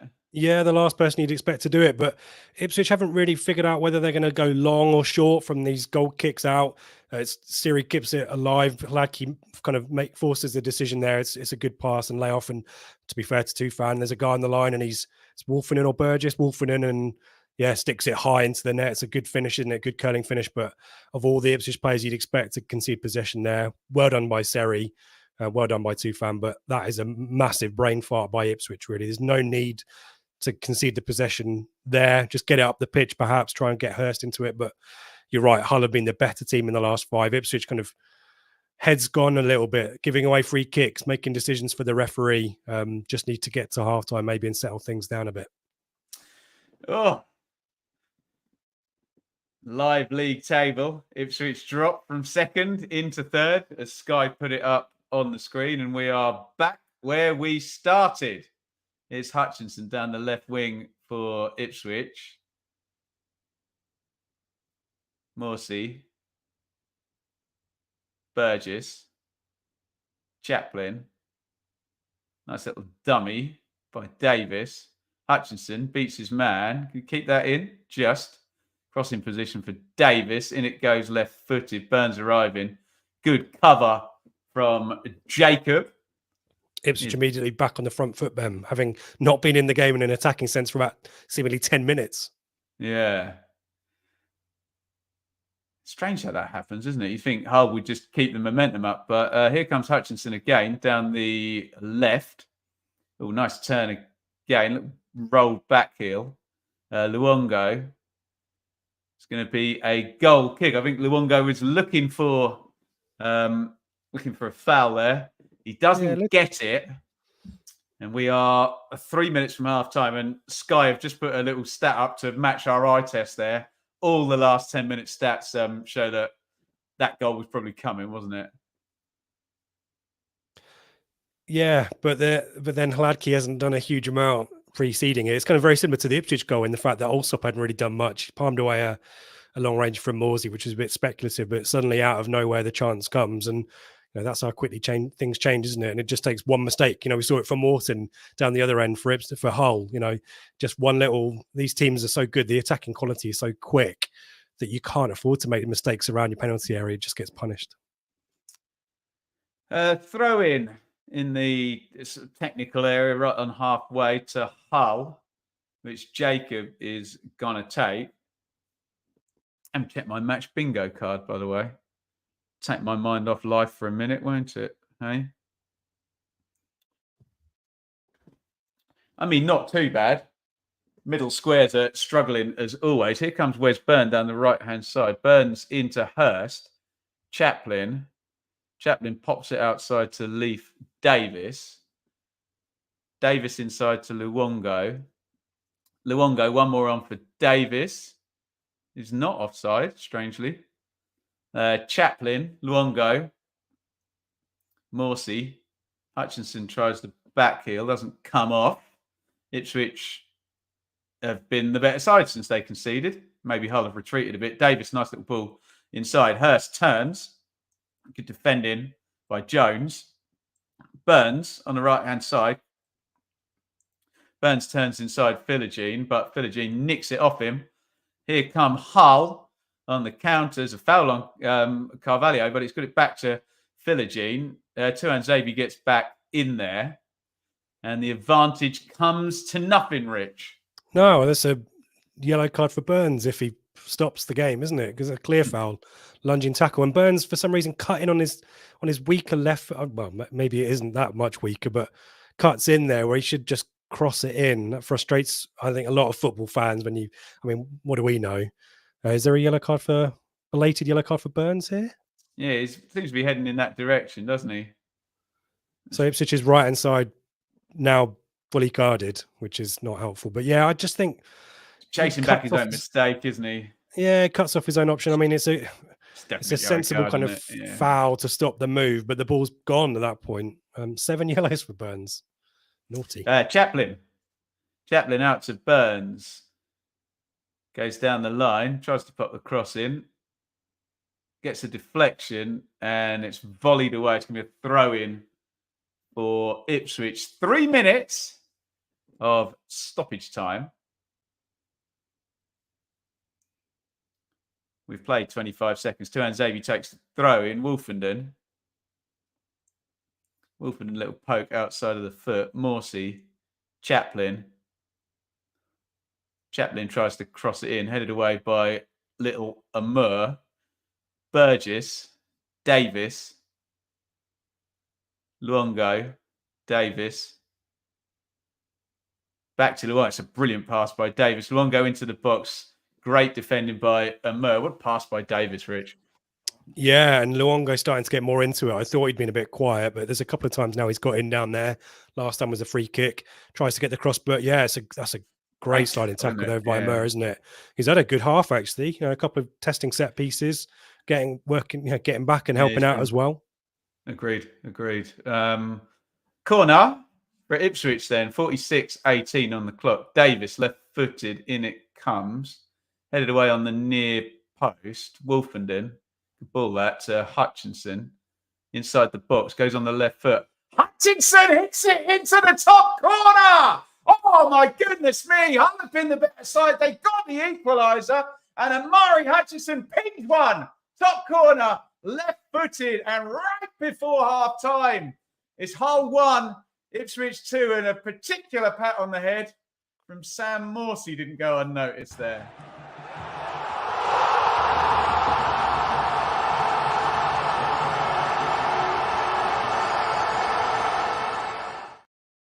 Rich. What a goal that is. That is a cracking finish. You have to say the kind of covering from Hull, it's Philogene facing off to Hutchinson, needs some help there. But once he's got past him, that is just cutting under the bar as well as he goes in. Unsavable to me. It's a great goal. You know, Ipswich have done really well since conceding the equaliser, haven't they? We kind of talked about passages and momentum. Ipswich's centre-backs, Burgess, Wolfenden pushing up. Wolfenden is obviously the last man defending the set piece if Hull counter-attack. He's smart. He could have had a shot or lashed one in there, but he passes it wide. Hutchinson calm, but cuts it in on his, I guess, weaker foot, Ben. But what a goal that is. Wow. And it's one where Kieran McKenna would have just been set for, right, 1-1, half-time, move on. And Premier League loaney individual quality, wasn't it, from Hutchinson? And wow, Hull 1, Ipswich 2. Free kick to Hull, though. It's going to be the last phase of play of the half, and they may as well stick this into the box, see if they can get it back to 2-2 before we go to half time. Sherry's going to pop it in right-footed. In it goes. Greaves completely free to win the first header. Headed clear, and Hutchinson hooks it on, and surely that's going to be half time. Well done, Chaplin, forcing the pass back to keeper. We're still going. Big one forward. Wolfenden heads away. Hurst flicks it on. Why is this so stretched? Oh, that's going to be a yellow card for who was it? Fabio Carvalho. I think you used the term, Richard, a few minutes ago, a necessary or a clever foul. There's a rugby tackle for you. Finally, Davis at the third attempt gets his free kick down that side. But yeah, an extra minute there. I'm not sure what the referee, maybe Ipswich over-celebrated their goal. I don't know. But yeah, there's a risk here that Hull could concede another one. This going on. That'll be it. Free kick taken short, and referee Kitchen blows for half time. I mean, just absolutely nerve-jangling stuff at the MKM, Rich. Not a lot in it at all before the opening goal. George Hurst pops it in. Ipswich didn't really have control of the game at that point, and it was very, very even as a miss kick. Hurst finishes it well. It's fairly even for the next 10 minutes. Then I think from 30 to 40, thought Hull were good value, and they pushed, and they deserved the equaliser, really, didn't they? And honestly, either word lucky or fortunate, just happenstance the Ipswich going 2-1 at half time. It's just, you know, stoppage time, just a bit of insane quality, isn't it, to give Ipswich the lead? But that can come at any point, Rich, during the game, not necessarily. But I think 1-1 would have been a fair reflection of the half, but Ipswich going 2-1 up. Yeah, I mean, I think you're right about the spells that each team have had. There's certainly, I think Hull have had better care of the football. Maybe not the chances that Ipswich have had. There's a few marginal moments. Obviously, we talk about the Luongo effort that's quite close in, etc. I think Ipswich are probably in the final third been a little bit better. Hull have had some good set pieces, but you have to say when Ipswich conceded that really poor, from a defensive perspective, that really poor equaliser, really well taken by Tufan, by the way. Ipswich really stepped it up, and you know, it's the home team. You kind of expect that the home team. Can I just challenge you on that? Do you think Hull just retreated a bit when they scored? I don't know. Maybe that was. I don't know. It's hard to tell because it was straight from the centre, wasn't it? It did feel like. Yeah, if it was in instruction, I think it's backfired, because I think I don't know whether Ipswich have got. We know that McKenna's quite astute that he plays the game in phases. And maybe Ipswich were hoping to not concede in that 30 to 40-minute stretch, try and keep it quite a low percentage game, frustrate Hull a little bit. And it was kind of working until they had the brain fart out from the back. But the preceding the Hutchinson goal, which is a fantastic goal, and as you say, a bit out of the blue in terms of how it came about, Ipswich were the better team for me. A set piece that preceded it, a couple of forays forward, the centre-backs were bombing on. So Ipswich finished the half the better. But overall, you're right, Ben, a draw would have been a fairer reflection, I think, of how the whole half worked out. Let me look at the numbers. I want you to have a think about the red card risk as well against Philogene down Ipswich's right-hand side. So the numbers say 60-40 to Hull on the possession, 1.2 to 0.82 on the XG, but the chance quality better for Hull. But you look at the shot count, 7 each, 3 on target each. Although 3 big chances for Hull,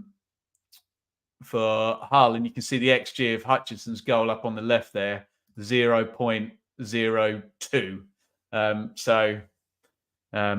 Yeah, they've scored a worldie basically. I don't want to do this, Rich, but let's have a look at the live league table, which, as things stand, I'm not even going to finish the sentence.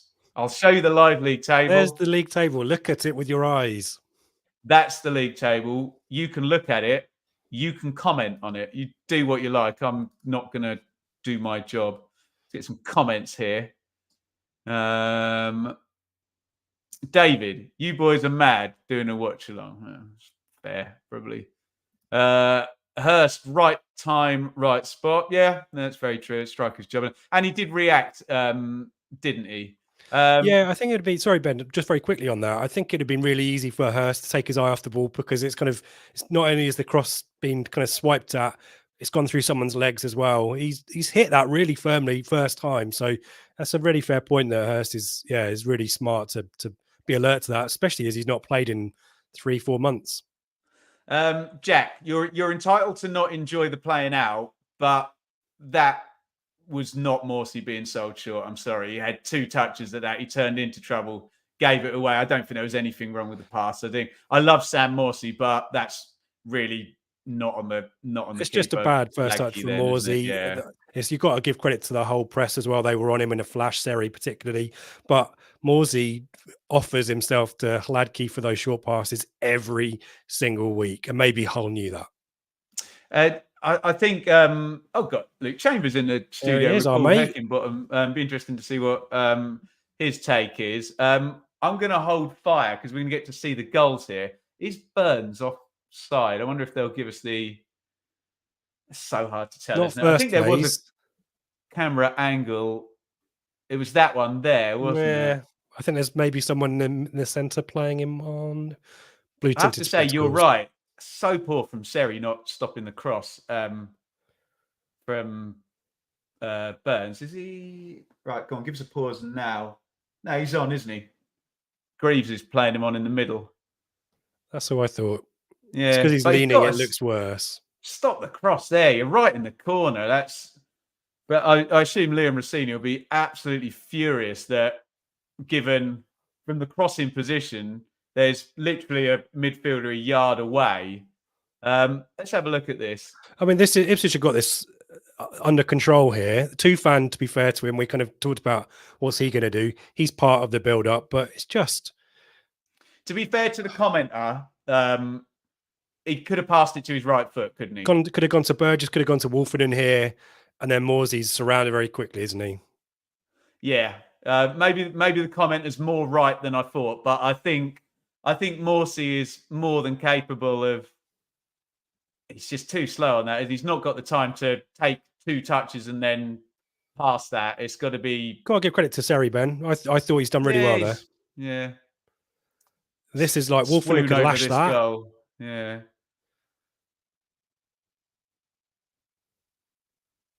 Philogene doesn't do a hell of a lot wrong there, does he? Shows him...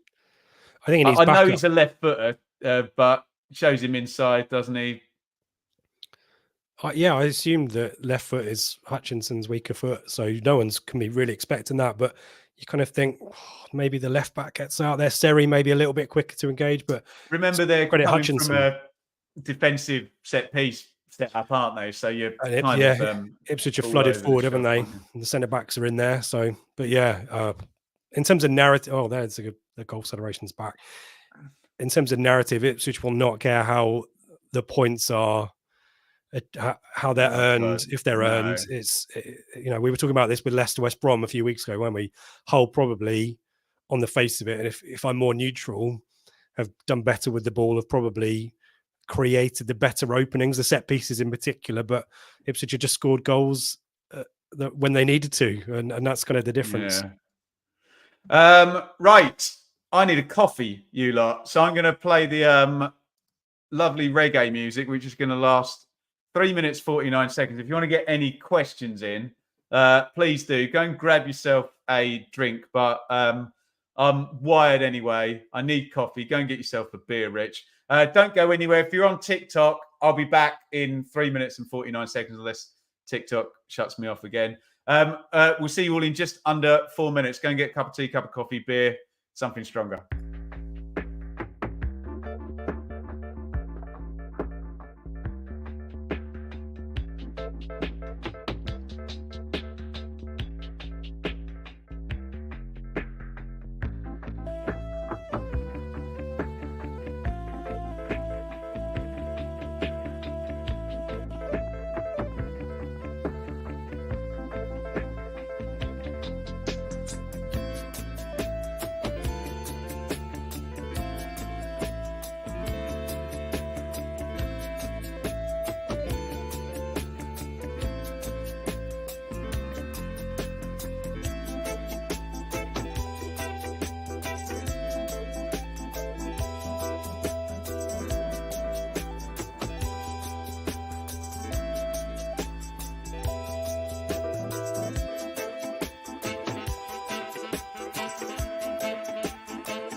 Welcome back, everybody. It's half time on the watch along tonight. It's Hull City 1, Ipswich Town 2 in a nerve-jangling end of season matchup in the EFL Championship. We were brought to you by Match Bingo and about to go into the second half. Let's have a look. Tell you what, Ben, that percentage countdown has real jeopardy about it. Can I do a drink and a comfort break and get back here in time? So it was quite a fun challenge. It's like a Top Gear challenge, kind of condensed into 4 minutes. I've had a whole look. Someone's asking decaf coffee, mate. Not tonight. That is full strength late at night coffee. I got coffee pods at one point that poured too slowly as well. So it was real jeopardy stuff. And it's raining outside, and we've got decking out the back there after walk through. And I'm, that's the way I'm going to die. Walking along out the back there in the rain, in between, trying to get back from half time and going A over tea kettle. Tomorrow night, Monday night, excuse me. Preston versus Leicester. I'll read the room here. Not sure we need to do a watch along on that one. Leicester, the plan was we were going to watch that and Leicester were going to get promoted that night because Leeds weren't going to go under 4-0 at blooming QPR. But so we may well not be here. But Rich, the Blue Monday podcast will be happening tomorrow night.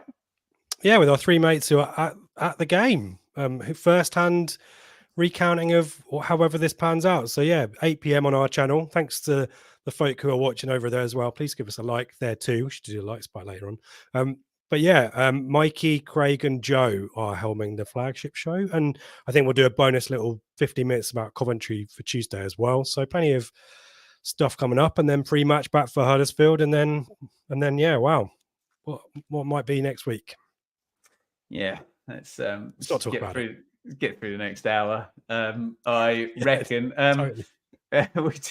We did a bit of chat before the stream about the relegation picture and what's going on. So just to keep you all up to date with everything. So Rotherham went down a few weeks ago now in that game against Plymouth. Huddersfield have joined them to all intents and purposes. It's one of those, isn't it, where they're down, but they're not down until, it's confirmed that there's not a 15-goal swing between Huddersfield and Plymouth next week. But massive weekend. Birmingham faced Norwich at St Andrews.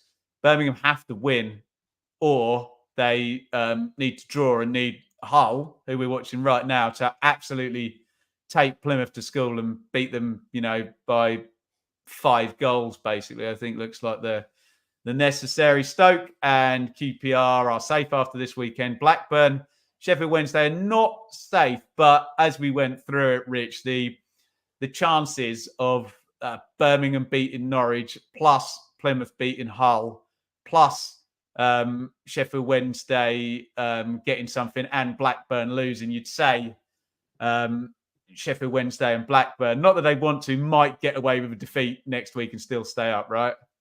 Yeah, it's a real shame, I guess, for Huddersfield and Birmingham that the playoff picture is still uncertain. It might not be after tonight, but the fact that you've got a playoff chaser against a relegation fighter really adds an extra dimension to those fixtures, doesn't it, as well? I think it's Plymouth. Hull are at Plymouth, aren't they? And then Birmingham host Norwich. So I guess you'd want to be at home, and they both are. So that kind of cancels each other out in that respect. It just doesn't look good for Birmingham, doesn't it? It's, it's a real shame for them, and it's a really sad situation about Tony Mowbray there. But there are decisions, mitigating circumstances throughout that Birmingham season, managerial changes in particular, which you just kind of think could have been avoided. Huddersfield, it was always going to be tough for them, but given Birmingham's new owners, you kind of thought maybe they are out the woods on decisions like sacking Gary Rowett and bringing in Gianfranco Zola, but here we are. So, it's going to be a really nerve-wracking final day for those teams. Let's talk about Liam Delap, who is coming on for Hull, and this is a attacking substitution if ever I saw one. They've taken Morton out of central midfield and put Delap in. So Yes, they'll be slightly weaker in terms of covering central midfield, but maybe even stronger up top. We'll run through the teams properly for you in just a jiffy. But we are off in the second half of this one. It's Hull 1, Ipswich 2.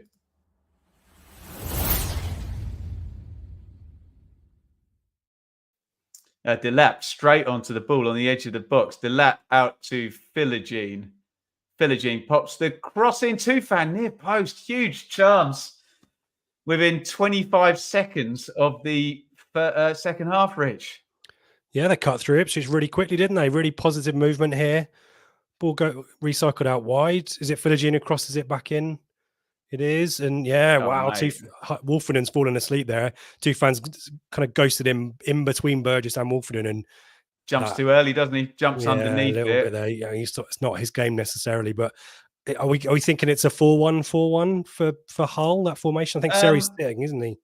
I guess they'll put he's the only one in there at the moment. I guess Amur will drop in there with him, but yeah, potentially Seri on his own single pivot, to use a horrible football term that people yell at me for using in the chat. Yeah, I'll get the ball forward quickly.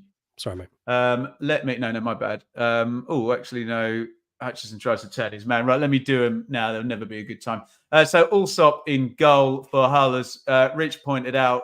Our best idea so far is it's a 4-1-4-1 now. So Slater, Jones, Greaves, Jacob, Seri in front of the back four now, with Amur, Carvalho, Philogene and Tufan. Tufan in central midfield, obviously.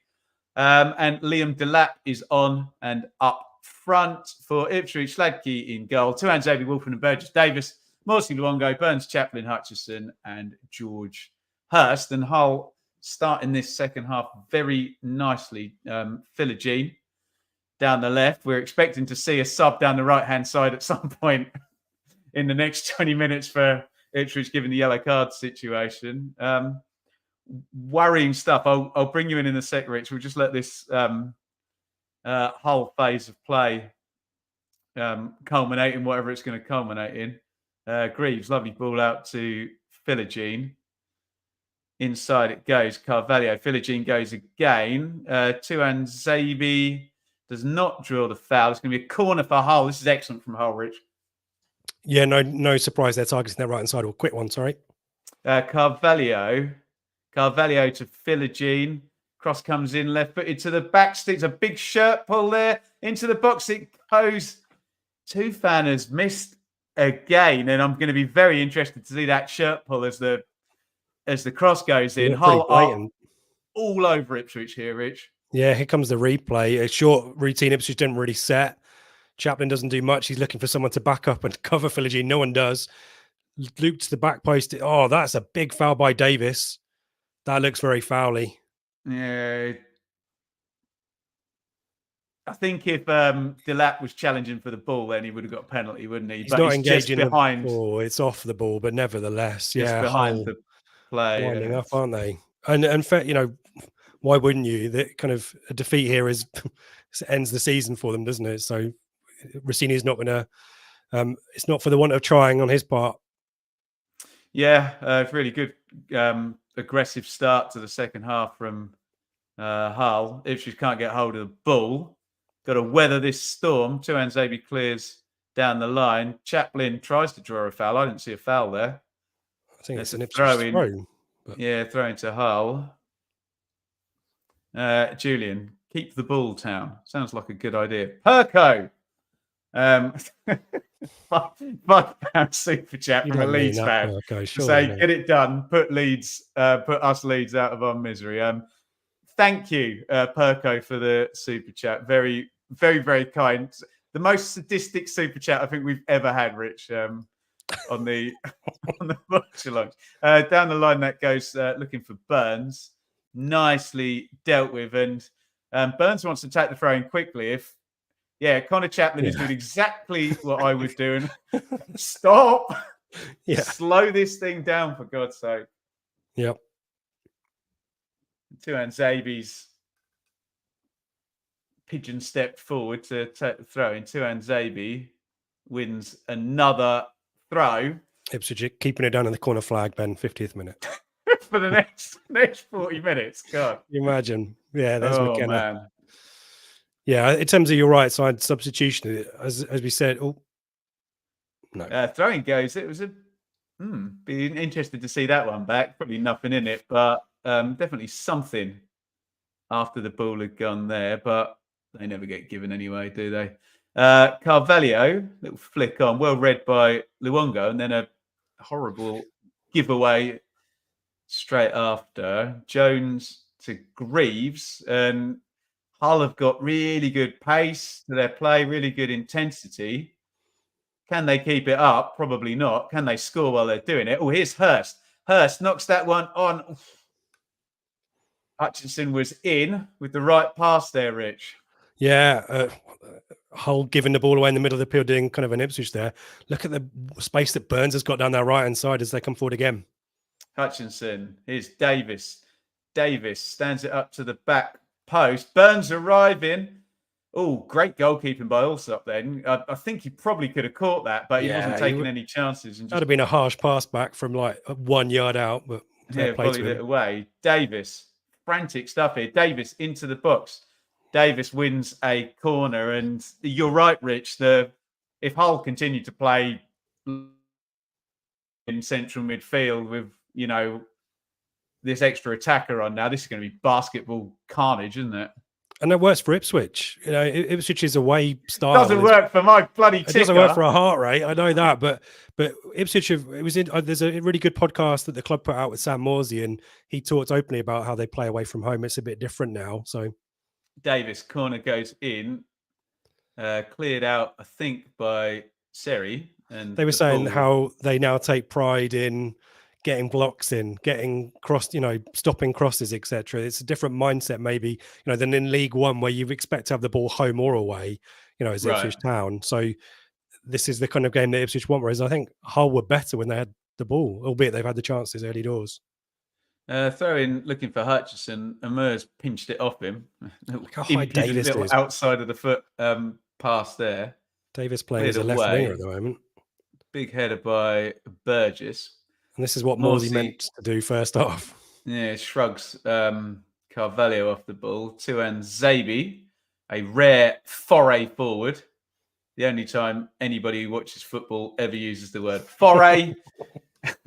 And through it goes. This is frantic stuff. Hull, noticeably, I think you're right, Rich. I think maybe he said to them at halftime, got 45 minutes to get in the playoffs. Yeah. Yeah, who's that? Is that Tufan is dropping in now? A little bit, maybe? Well, yeah, I would imagine either of the Turkish lads, Tufan or Amr, could drop in and play with Seri in central midfield, but nobody is, which is good fun. Davis throws it in. Hurst is given away, and that's going to be a yellow card for Massimo Luongo. He's got to be well into double figures for yellows. We'll find out in a second when they put the graphic up. Yeah. Rich, I'm going to get called negative in the chat. Is that the first sign of Hurst flagging? I was about to say Ipswich will be making substitutions there, double figures, 11 yellows. Yes, absolutely right. He's we've seen Kiefer Moore do this recently, kind of economical running, whereas Ipswich's press actually is usually engaged for the striker. Or hole in here. No, that's stayed in. Amr picks it up. It's going on the left foot, or they're trying to stop him go on the left foot. It's good defending. Chaplin helping out back does well and clips in a really good pass. And Burns does brilliantly. Hurst looked onside to me. Hurst now powering down the left wing. Hurst, get in the box. Here he goes. Hurst onto the left foot. Oh. Should have got the shot off, Ben, I think. Speaking from my years of experience as a championship striker. But he just shut down his options as soon as he took it left, didn't he? But nearly a great opportunity there. And, this is what the game will be for Ipswich now. It will be Hull are going to force the agenda. Will they make a missed pass and will Ipswich break? Burns did really well there, didn't he? I think the substitutions for Ipswich are going to be vital here because you've got flagging players. Here come Hull, sorry. Tufan driving forwards. Great run by Tufan. Still got it. Tufan, brilliant. Tufan cuts it back. Oh, Nearly amazing, wasn't it, that? There's a ball on to Slater for the majority of that. And don't blame Tufan for just keeping going, but there was no end product. This, Rich, I preferred this game when it was really tight and nervy. This is so open now. And there is the equaliser. Liam Delap pops it inside the 6-yard box. Carvalho down the right-hand side. It's been absolute chaos since the start of the second half. Hull, big attacking switch in their style. It's a good substitution from Rossini. It's Hull 2, Ipswich 2.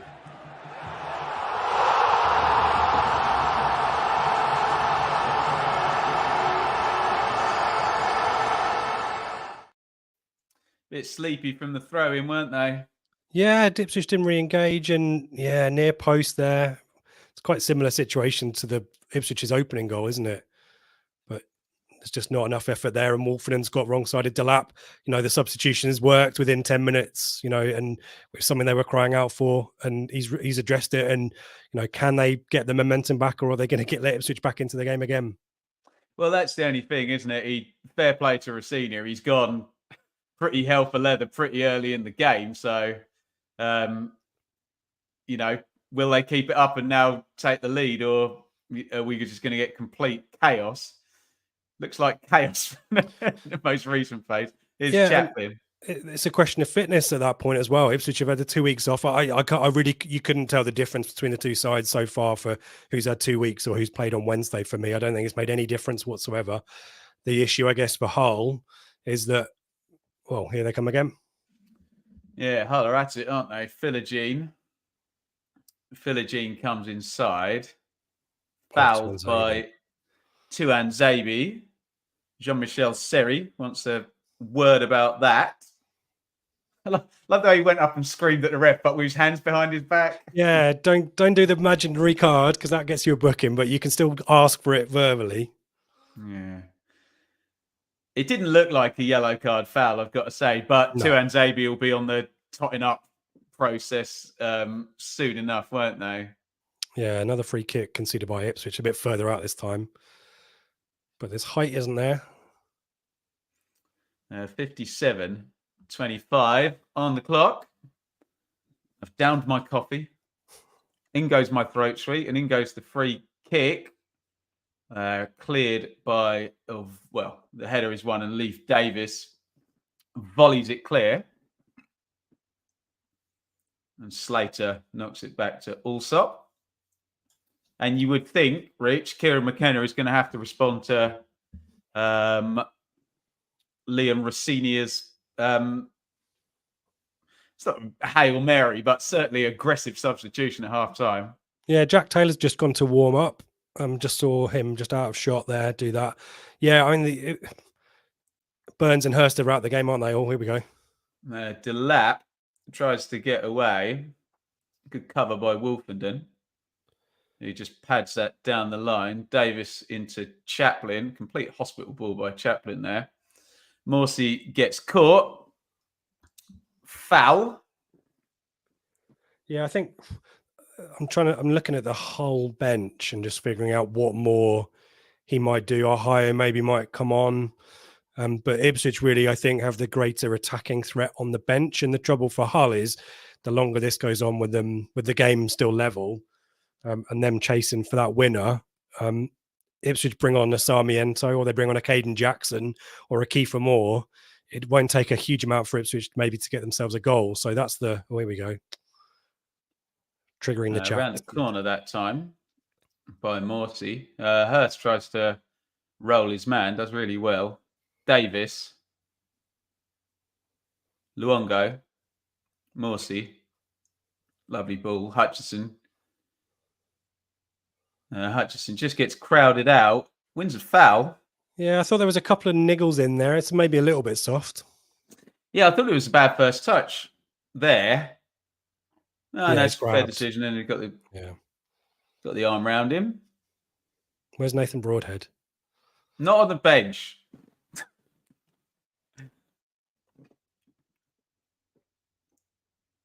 Leif Davis is probably going to stick this one on the back post then, or wherever Connor Chaplin is on the deck. Free kick then for Ipswich. Right, bang on the hour mark. Looks like Burgess might be the target. Davis pops it in, headed goalwards, hits the crossbar. It's an absolute wand of a left foot, Davis, hasn't he? Yeah, I thought he got that wrong, but yeah, Burgess was indeed the target.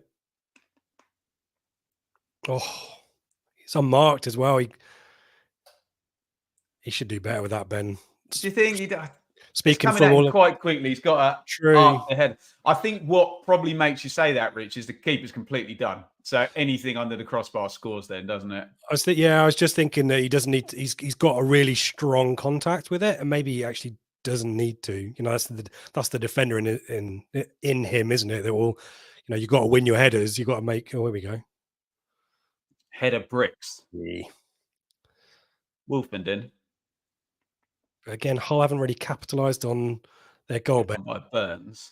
Hurst, who's now not flagging.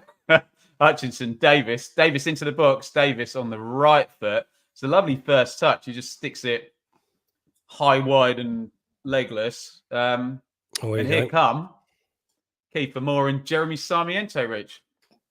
Yeah, so that'll be for Burns, I suspect. Yeah, Hurst, Burns and Hurst, obvious. Yeah.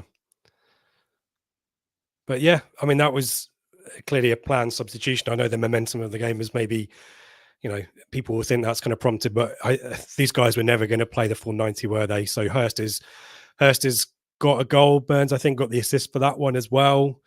Maybe they've definitely faded second half. I haven't really, apart from the breakaway that they both, you know, Burns had a cut in, didn't he? Won the ball and played in Hurst. He didn't really make the right call at the time, but what the big call again, there's 2 weeks break that we keep talking about Ipswich having. Kiefer Moore was not 100% fit, not fully fit. It'll be interesting to see if he is now fully fit. Philogene, Delap, Philogene, Carvalho, blocked out. Handball given against Luongo.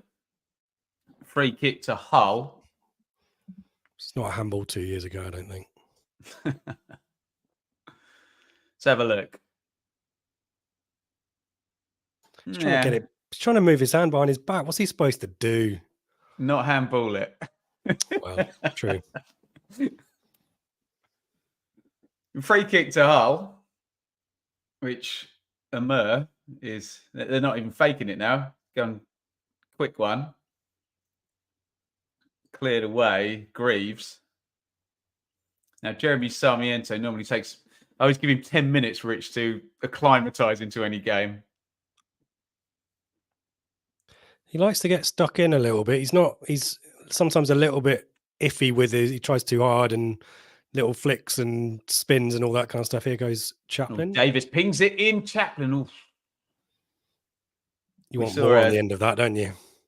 Yeah, we saw direct passing making chances in the first half. Here's Philogene for Hull. Oh, he's completely rinsed Tuanzebe there. Tuanzebe gets back. Goal side doubled up. Just absolute basketball game here. Goodness me.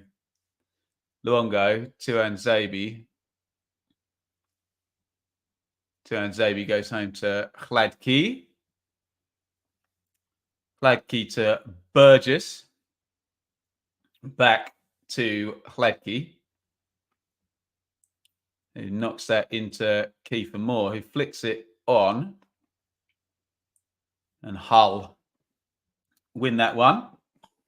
Wins come out of the sails of both teams, really. Certainly Hull, not as... That was mental, the pace of that first 10 minutes of this half, though, wasn't it? It was never going to sustain, was it? Yeah, exactly right. And maybe that was always the plan, is get back into the game and then keep it tight, and then last 10 will be crazy again. Or not. Just complete shut out. Oh, man. 64-21 in this really fun football match to watch, hey? Slater. I hope the neutrals are enjoying it. Carvalho, lovely switch of play to Philogene. Philogene knocks it into Tufan. Tufan. Sorry. Seri steps inside, runs into trouble. Sarmiento wins it. Away comes Luongo. Luongo to Moore. Great first touch by Moore. Looks that one inside. Back to Luongo. Davis. Moore. Brilliant for Moore again. Davis. Burgess. Wolfenden. Ipswich looking after the ball nicely. Chaplin. Morsey. Chaplin. Moore. Edge of the box. Moore. Good save. That is outstanding from Ipswich. Yeah, great move there. Moore, as you said, really great touches, really good control, coming deep to get the ball. Didn't really see a huge amount of that from George Hurst towards the end. The only criticism you'd have of that is Kiefer Moore sticks at either side of the keeper it's in. It's quite straight down his throat, as it were. But what a move. And that's Ipswich at their best, isn't it? Everyone getting involved in midfield, certainly. And yeah, good save. Corner to Ipswich then. 66 on the clock. Referee Kitchen having a word with big Kiefer Moore. I was watching Tom Eaves play for Rotherham the other day, Rich. That guy even breathes on anyone. You get all these tall players, always get fouls given against them every 3 seconds. He's been hugged by Delap as well.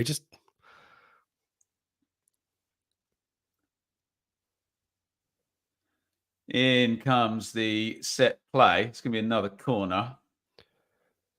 I think the easiest way to deal with this is just let everyone attack each other, Ben. Don't, no fouls. It's a free-for-all.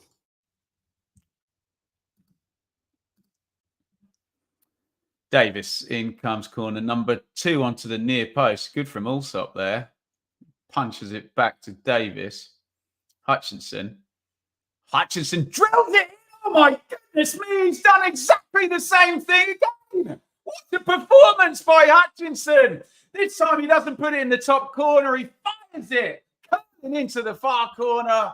Hull 2, Ipswich 3. Jesus Christ.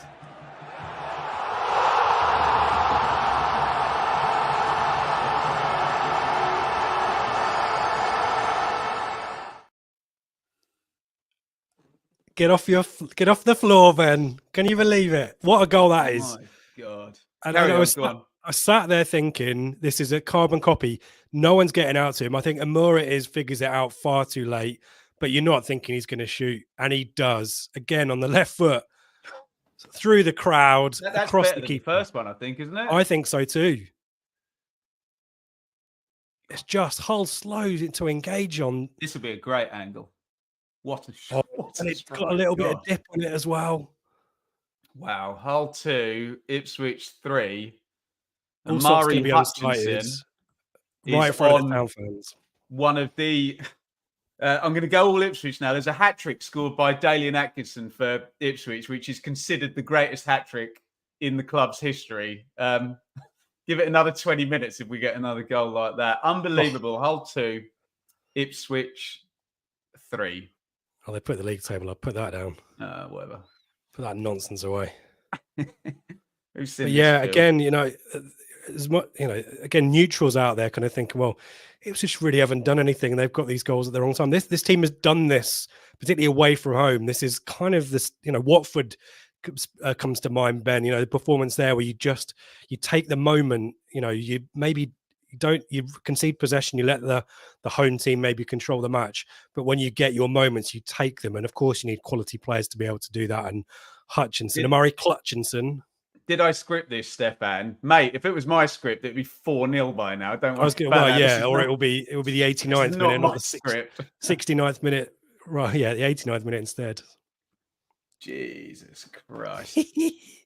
Leif Davis takes the throw in. Sarmiento crosses. Decent header away that. Morsey puts it back in.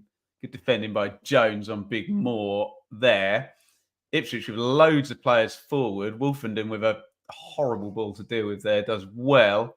Delap. Oh, is that going to fortuitously go through the middle? No. Burgess clears. Oh, look at Hutchinson with a filthy first touch. And he's fancying this now, isn't he? Down the left wing. Hutchinson goes again. Hutchinson, incredible. Sarmiento, good save by Allsop. I don't know if I genuinely don't know if I can do this for another 20 minutes. We need to put a vote up. Should we just lock ourselves away, turn the TV off? Yeah, again, we were kind of talking about start of the game, the selection. Hutchinson being out on the left, now on his more favoured right side. He's probably more of a 10, to be honest. But down that right-hand side now, that's an entirely new threat. Sarmiento getting involved there as well, nearly doing a Leicester away situation there as well. So, yeah, fair play to Ipswich, who've kind of taken the hit of the another equaliser and settled and are now looking dangerous again. Jones. Poor ball by Jones. Hutchinson cuts it out. If I'm Morsey, I'm giving the ball to Hutchinson every time I get it at the moment. Here he comes again. Hutchinson into the box. Hutchinson beats his man again, and it's another good save by Allsop. And Rich, the horrible cynic in my head, says, all these saves, do they come back to haunt you? But Ipswich on top at the moment. Yeah, but here go Hull now. What a game. Carvalho brings it forward on the counter, steps inside Luongo. There's a man over here at Slater. Slater closed down by Sarmiento, who dived right in.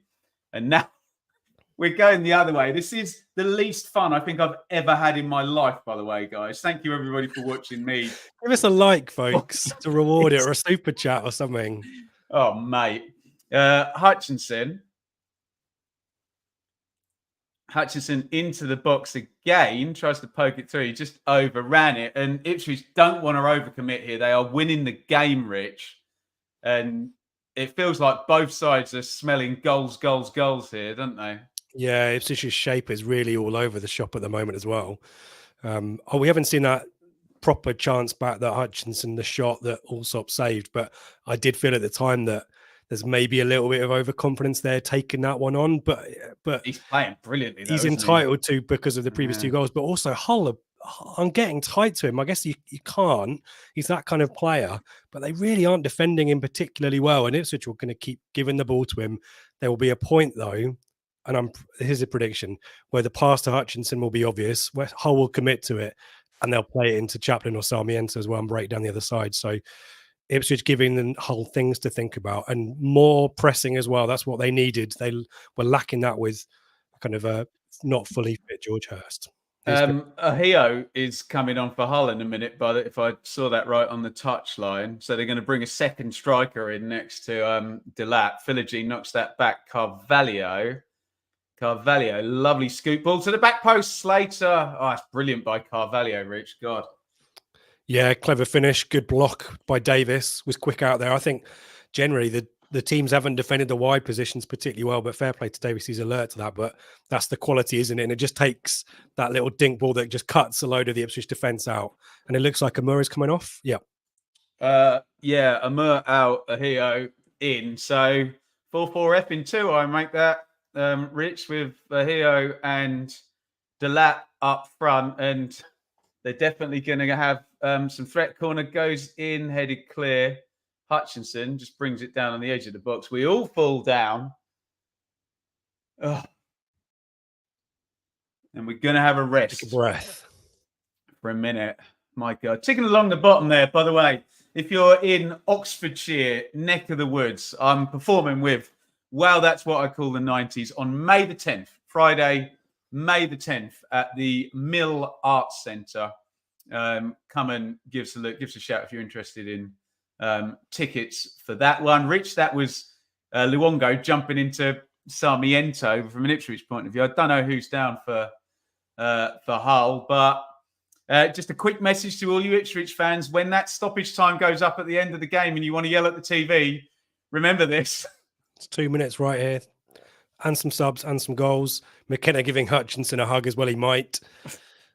Yeah, it's wow. It's good to have a bit of a. I think both teams needed this breather, didn't they? Blimey. It's going to be interesting how Hull line up. Then, of course, it's kind of an orthodox kind of two up front with Ahio, and here's the goal again. Yeah, oh, that's the first one, isn't it? Gonna show both, yeah. He hits the second one harder, doesn't he? It's a bit Dips further right at the out. end. Brilliant. Great Absolutely goal. Yeah. brilliant double that, isn't it? But as much as Hull have got, it looks like a effing 4-4 effing 2. There's a Luongo for Taylor, I think this is, for Ipswich. They've still got Tufan on the pitch. They've still got Carvalho on the pitch. They're not going to be orthodox central midfielders, are they? So it does feel like a Oh, wow. 4-2-4 maybe. That is a very interesting sub from Kieran McKenna, who's put Travis and Taylor in for Chaplin and Luongo. It's rare we see him do that. I think that might be the first time he's gone and locked up a 3-man central midfield. I don't remember him. I'm sure he'll put Taylor a bit. Taylor will be 10, I think. 10 position, but that's very much out of possession, stop the midfield, basically, isn't it? Yeah, Travis will drop in if needed. Taylor will drop in and make it a midfield 3, but I do expect it to be kind of a kind of a what's the triangle with Taylor at the top of it.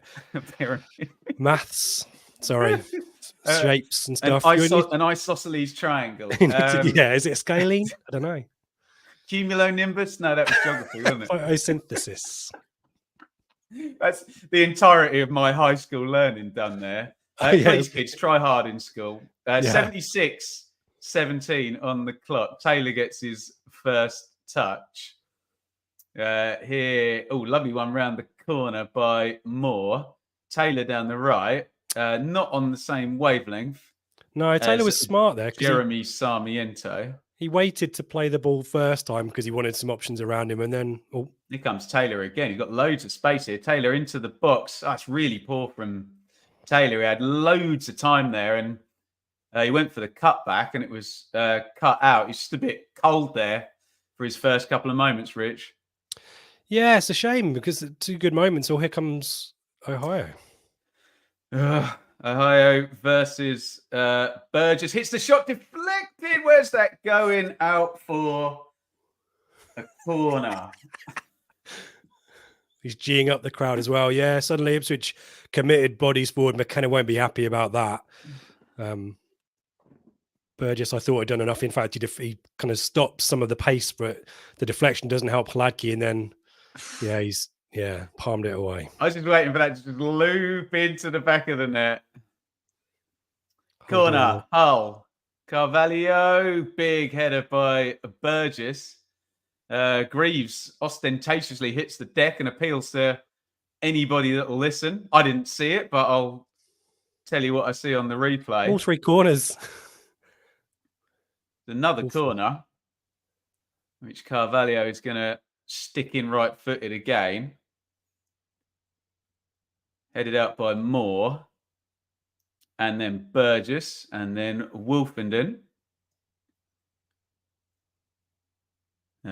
Moore has done incredibly there to pinch that off Slater. And here comes Jack Taylor. Taylor knocks it on. Sarmiento saved on, headed away. Oh, he didn't do a lot wrong. He took it first time. Allsop's had a really good second half, Rich, hasn't he? Yeah, 2 good saves. And that's all about Kiefer Moore again. Not only has he won the header from the corner, he's won the ball back. Taylor released. I think it's the right pass to Sarmiento. Here's the challenge for, is it Davis again? Yeah, it's soft. He's grabbed him, but it's a little bit soft. Contact. He exaggerates the 4, doesn't he? There, but yeah, big moment for Ipswich there. We haven't seen the Sarmiento shot there. Maybe again too central, but well done by Kiefer Moore. Corner, Ipswich, 79 on the clock now. Davis is going to stick it in left-footed. In it goes, blocked on the near post. The amount of people who asked this need a timer on the screen. We can't do that in StreamYard, so you're going to have to use Sky Sports timer, I am afraid. Maybe one day we'll go to a different streaming setup, but what are you going to do, hey? Hit into the channel looking for Ahio. Throw in to Hull. And Ipswich have a man down. Do they? Leif Might Davis is down. give us a chance. And there's another sub for Hull. It's Ryan Giles, isn't it? Great crosser with the left foot. Left if back. I were them, I'd just. Sorry? Is he a left back? He's a winger, but he'll play. I'd stick him left back, and that's exactly what they've done. Yeah, Jacobs. No, also Slater's coming out. Maybe Jacob will swap sides and go and play right back. Giles ain't going to play down the right, put it that way. Going to have loads of stoppage time at the end of this game, by the way. At least 7 minutes, I reckon. Yep. 80 gone.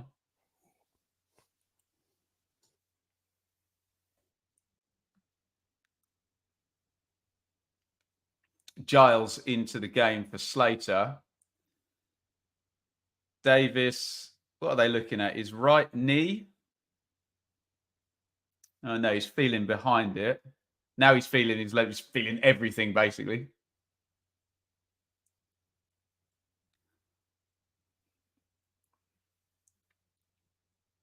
Just felt it as he was running and then sat down. Never good. Which allowed Hull to make their substitutions. You might see Harry Clark finish this game at left back for Ipswich. It's already been done. Oh, they've done it, have they? Okay. Wow, not good for it. Yeah. Not what Ipswich fans wanted to see there. Especially with Tuanzebe on a yellow on the other side. Yeah. Yeah, that would have been a safe sub the other way, wouldn't it? Have Ipswich now made all their subs? What, the 3 windows? 62, 76. Yeah, that'll be it. Yeah. Jones closed down by Sarmiento, forces the error. Leif Davis goes and sits down. Will we see him on... What day are we playing Coventry, Rich? Is it Tuesday? Yeah, will we see him on Tuesday? Who knows? Not by the look of it. All will be revealed. Is there something happened here? Oh, he's got kicked by Delap. But that, no, it didn't react. Related to that, did it? Carvalho. First touch for Giles. And he draws a really soft foul from Hutchinson. And it's a free kick to Hull, which Giles himself is going to stick in the box. 82. Got to stop doing this. 51. On the clock.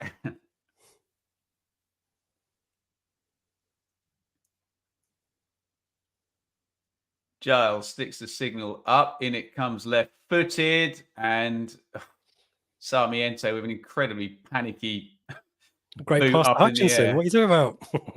Gets really lucky that it falls to Hutchinson, who... He's not won a free kick, I was going to say. Has surely got a free kick for that, yeah. Lucky. Hopefully, Rich, a senior player, is now having a word and calming Jeremy Sarmiento down, right? Yeah, he didn't. There's no need to rush that at that moment. Travis has just done that, yeah. Yeah. Burgess geeing everyone up. I mean, this is how points are won now for Ipswich. They need to dig in. This is going to be, brutal. Absolutely brutal. Fladkey kicks long.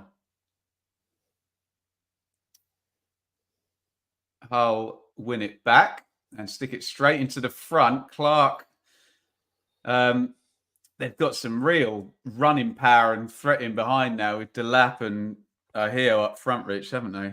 Yeah, and Delap is peeling off Clark at the far post as well when the ball's down the left. So keep a lookout for that. There's always an extra player. I think Philogene might have swapped sides as well. They've got nothing to lose now. Got down absolutely the right. Nothing to lose. Yeah, there he is. Yeah. That would make sense with Clark. I mean, Clark can play left back, but he's not necessarily too comfortable there. So that's not a surprise.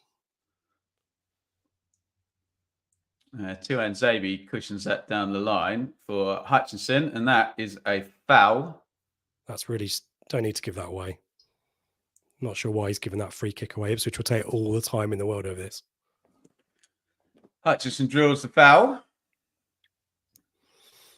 Clock ticks up towards 85. Can't take my eyes off it. Moore. Hutchinson. Tuan Zabi. Taylor. Hutchinson. Tries to find Moore. Headed to the edge of the box. Travis powers in. And the ball bounces through to Allsop, who's been... And that's good by Travis. Keep the ball there. Play it back to the keeper. Let Ipswich regroup and get their shape. If Hull had got sprung another direct pass. But Sarmiento's massively out of position, Ben. Jones. Sarmiento's won it and lost it and everything in between. Sherry. Jones. Philogene. Oh, Philogene beats Clark. It's a yellow card, that, isn't it? Pulled on his shorts. He's got away with one there, Clark, hasn't he? Philogene. Yeah, I think if he'd started the game and maybe had a few naughty moments before, he might have got the yellow for that. I thought that was would have been a bit harsh. Carvalho is going to take the free kick for Hull, who are pretty much all out attack now, aren't they? Floated in, back stick, headed across the goal. Ohio hits the bar and it is into the back of the net. And we have goal number 6 of the night. Hull 3, Ipswich 3.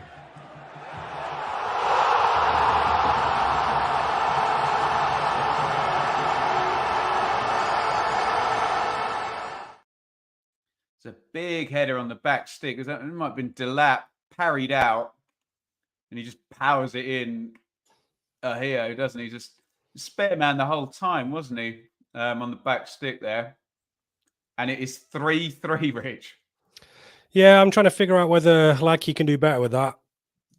It's a good finish. Put it again, similar to Tufan, put it in an area where no one's going to be able to defend it. But all stems from a pointless free kick conceded by Harry Clark. Ipswich have made life easier for Hull at times. Hutchinson into the box. Hutchinson's shot blocked. Hull 3, Ipswich 3. Utter carnage this game. Fladkey knocks that to Wolfenden. As I said, there's probably going to be 6 or 7 minutes stoppage time in this one. Sarmiento, Moore, Morsey, Tuan Zabi, Hutchinson, Tuan Zabi invited to join the attack. Onto Morsey. Morsey to Sarmiento. Sarmiento hits the shot straight at Ryan Allsop. Yeah, it's a good hit, but it felt like Sarmiento was going to get the shot off whatever happened there. Maybe just a little bit of composure might be a better option, might have showed itself to him. Taylor, Hutchinson down the right. Hutchinson into the box. Hutchinson shot blocked. It's going to be a throw to Ipswich in the left wing area. And I don't want to have these discussions, but you get into the mode now of, do you take your point and move on, or do you try for the 3 and risk having 0?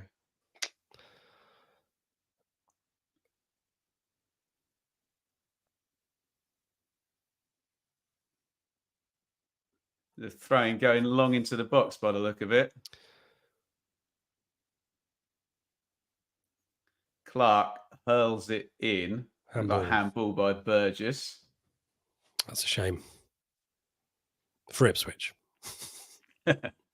If you've not figured out who I support by now, then shame on you.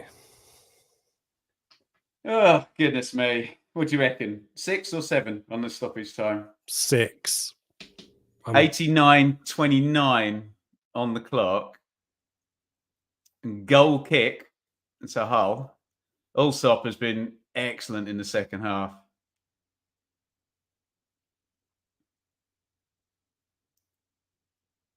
Cladkey clears. Moore, big winner in the air there. Sarmiento, Clark. Morsey strong. And draws the foul from Lucky there, Seri. Morsey. I didn't know where he was going there. It's not been his best night, Morsey, for me. Ball is back with Cladkey after the free kick got hit against Delap. Wolfenden, yeah, you're right. 6 minutes stoppage time. Cladkey clips it down the middle. Moore falls over. More injured? No, he's sprung back up and committed a foul, has he? No, yeah. Yeah. Oh, hello. Fun and games. They both realise they're going to get booked if they carry that on and stop immediately.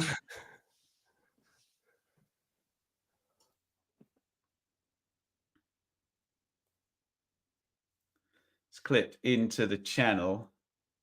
Delap tries to run. Burgess just falls over. And Flagkey rolls it in to Lewis Travis.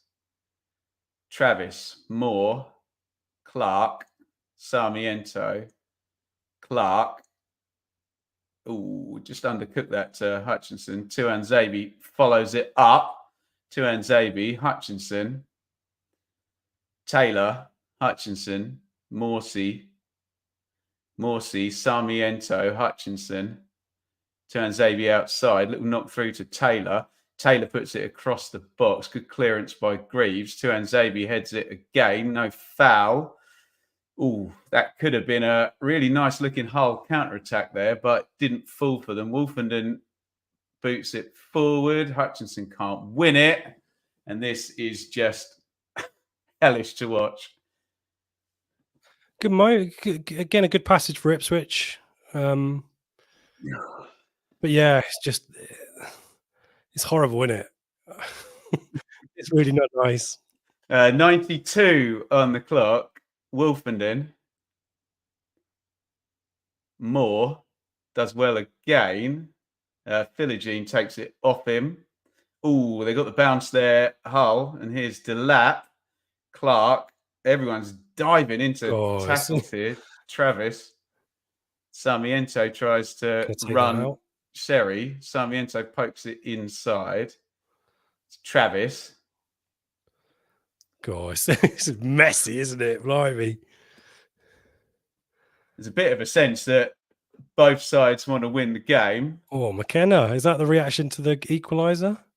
Or is that something else that he's seen? God knows. God, if McKenna gets upset like that, Morsey, you already see it. Clark.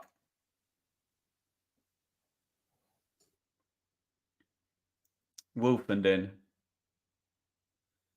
lovely ball into Taylor. Here's Hutchinson, still on the hat trick. Hutchinson runs into the box. Hutchinson! Sarmiento! Oh my goodness me!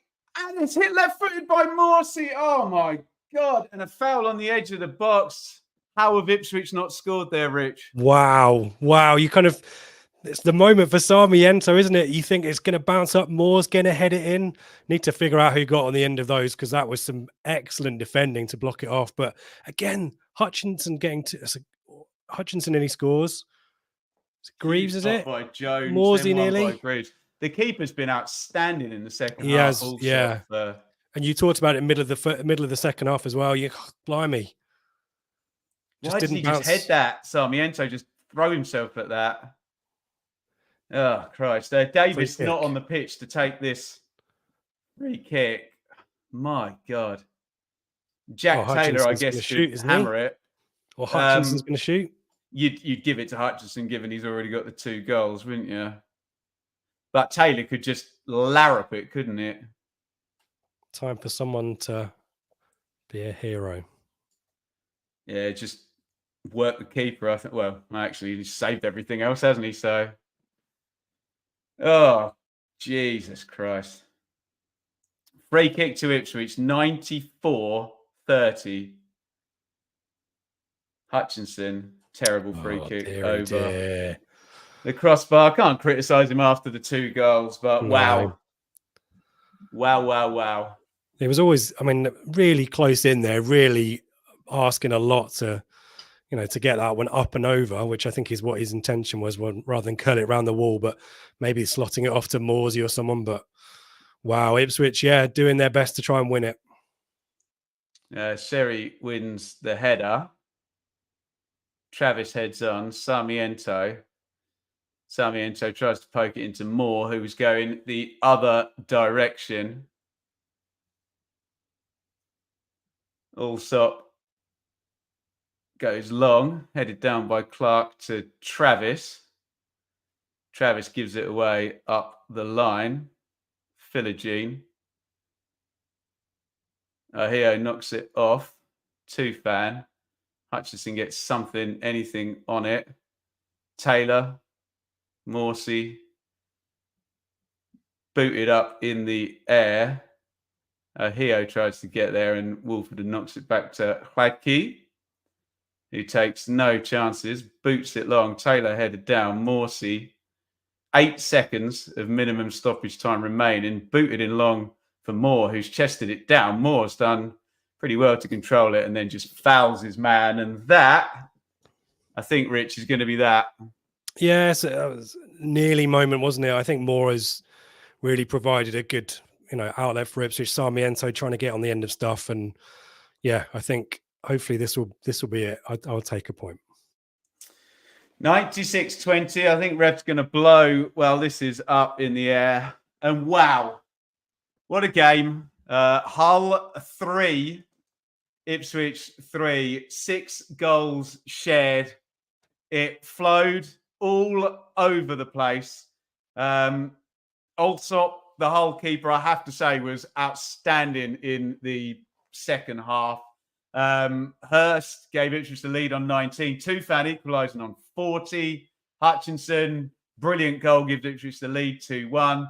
Delap gets the equaliser on 56. Hutchinson does it again, and it was an 87th minute equaliser from Ahio from the set piece. Ipswich needed 5 points for promotion from 3 games. They now need 4 points from 2 games. They are tied. I've been avoiding it, Rich. Let's just get the bloody league table on the screen now. So they're now tied on points. So it's a little bit more simple to think about. All Ipswich need to do, Rich, is score more points in 2 games than Leeds can score in 1 game. Yeah, exactly right. What a great game, by the way, as well. Both teams had their moments. I think probably Ipswich, in terms of the chances, probably had the better openings, didn't they? Again, you also probably player of the match. Be interesting to see who Sky award it to. But yeah, made some really important saves, big saves in the middle of the second half, particularly. And then those kind of moments for Hutchinson late on as well. Sarmiento, the chance. Ipswich probably disappointed not to win it. But I think on the balance of it and knowing they've got the games, maybe a little bit of an easier, well, no game's easy, is it? No one's on the beach, as we keep saying. But Hull have played really well and kept themselves in it, Ben, because they go into the final game with a chance of sneaking into the playoffs as well. They are 2 points behind West Brom, who have lost 3 on the bounce. West Brom play Preston next, which is probably at home. You'd maybe fancy them there. Hull have got to go to Plymouth, obviously battling to stay up.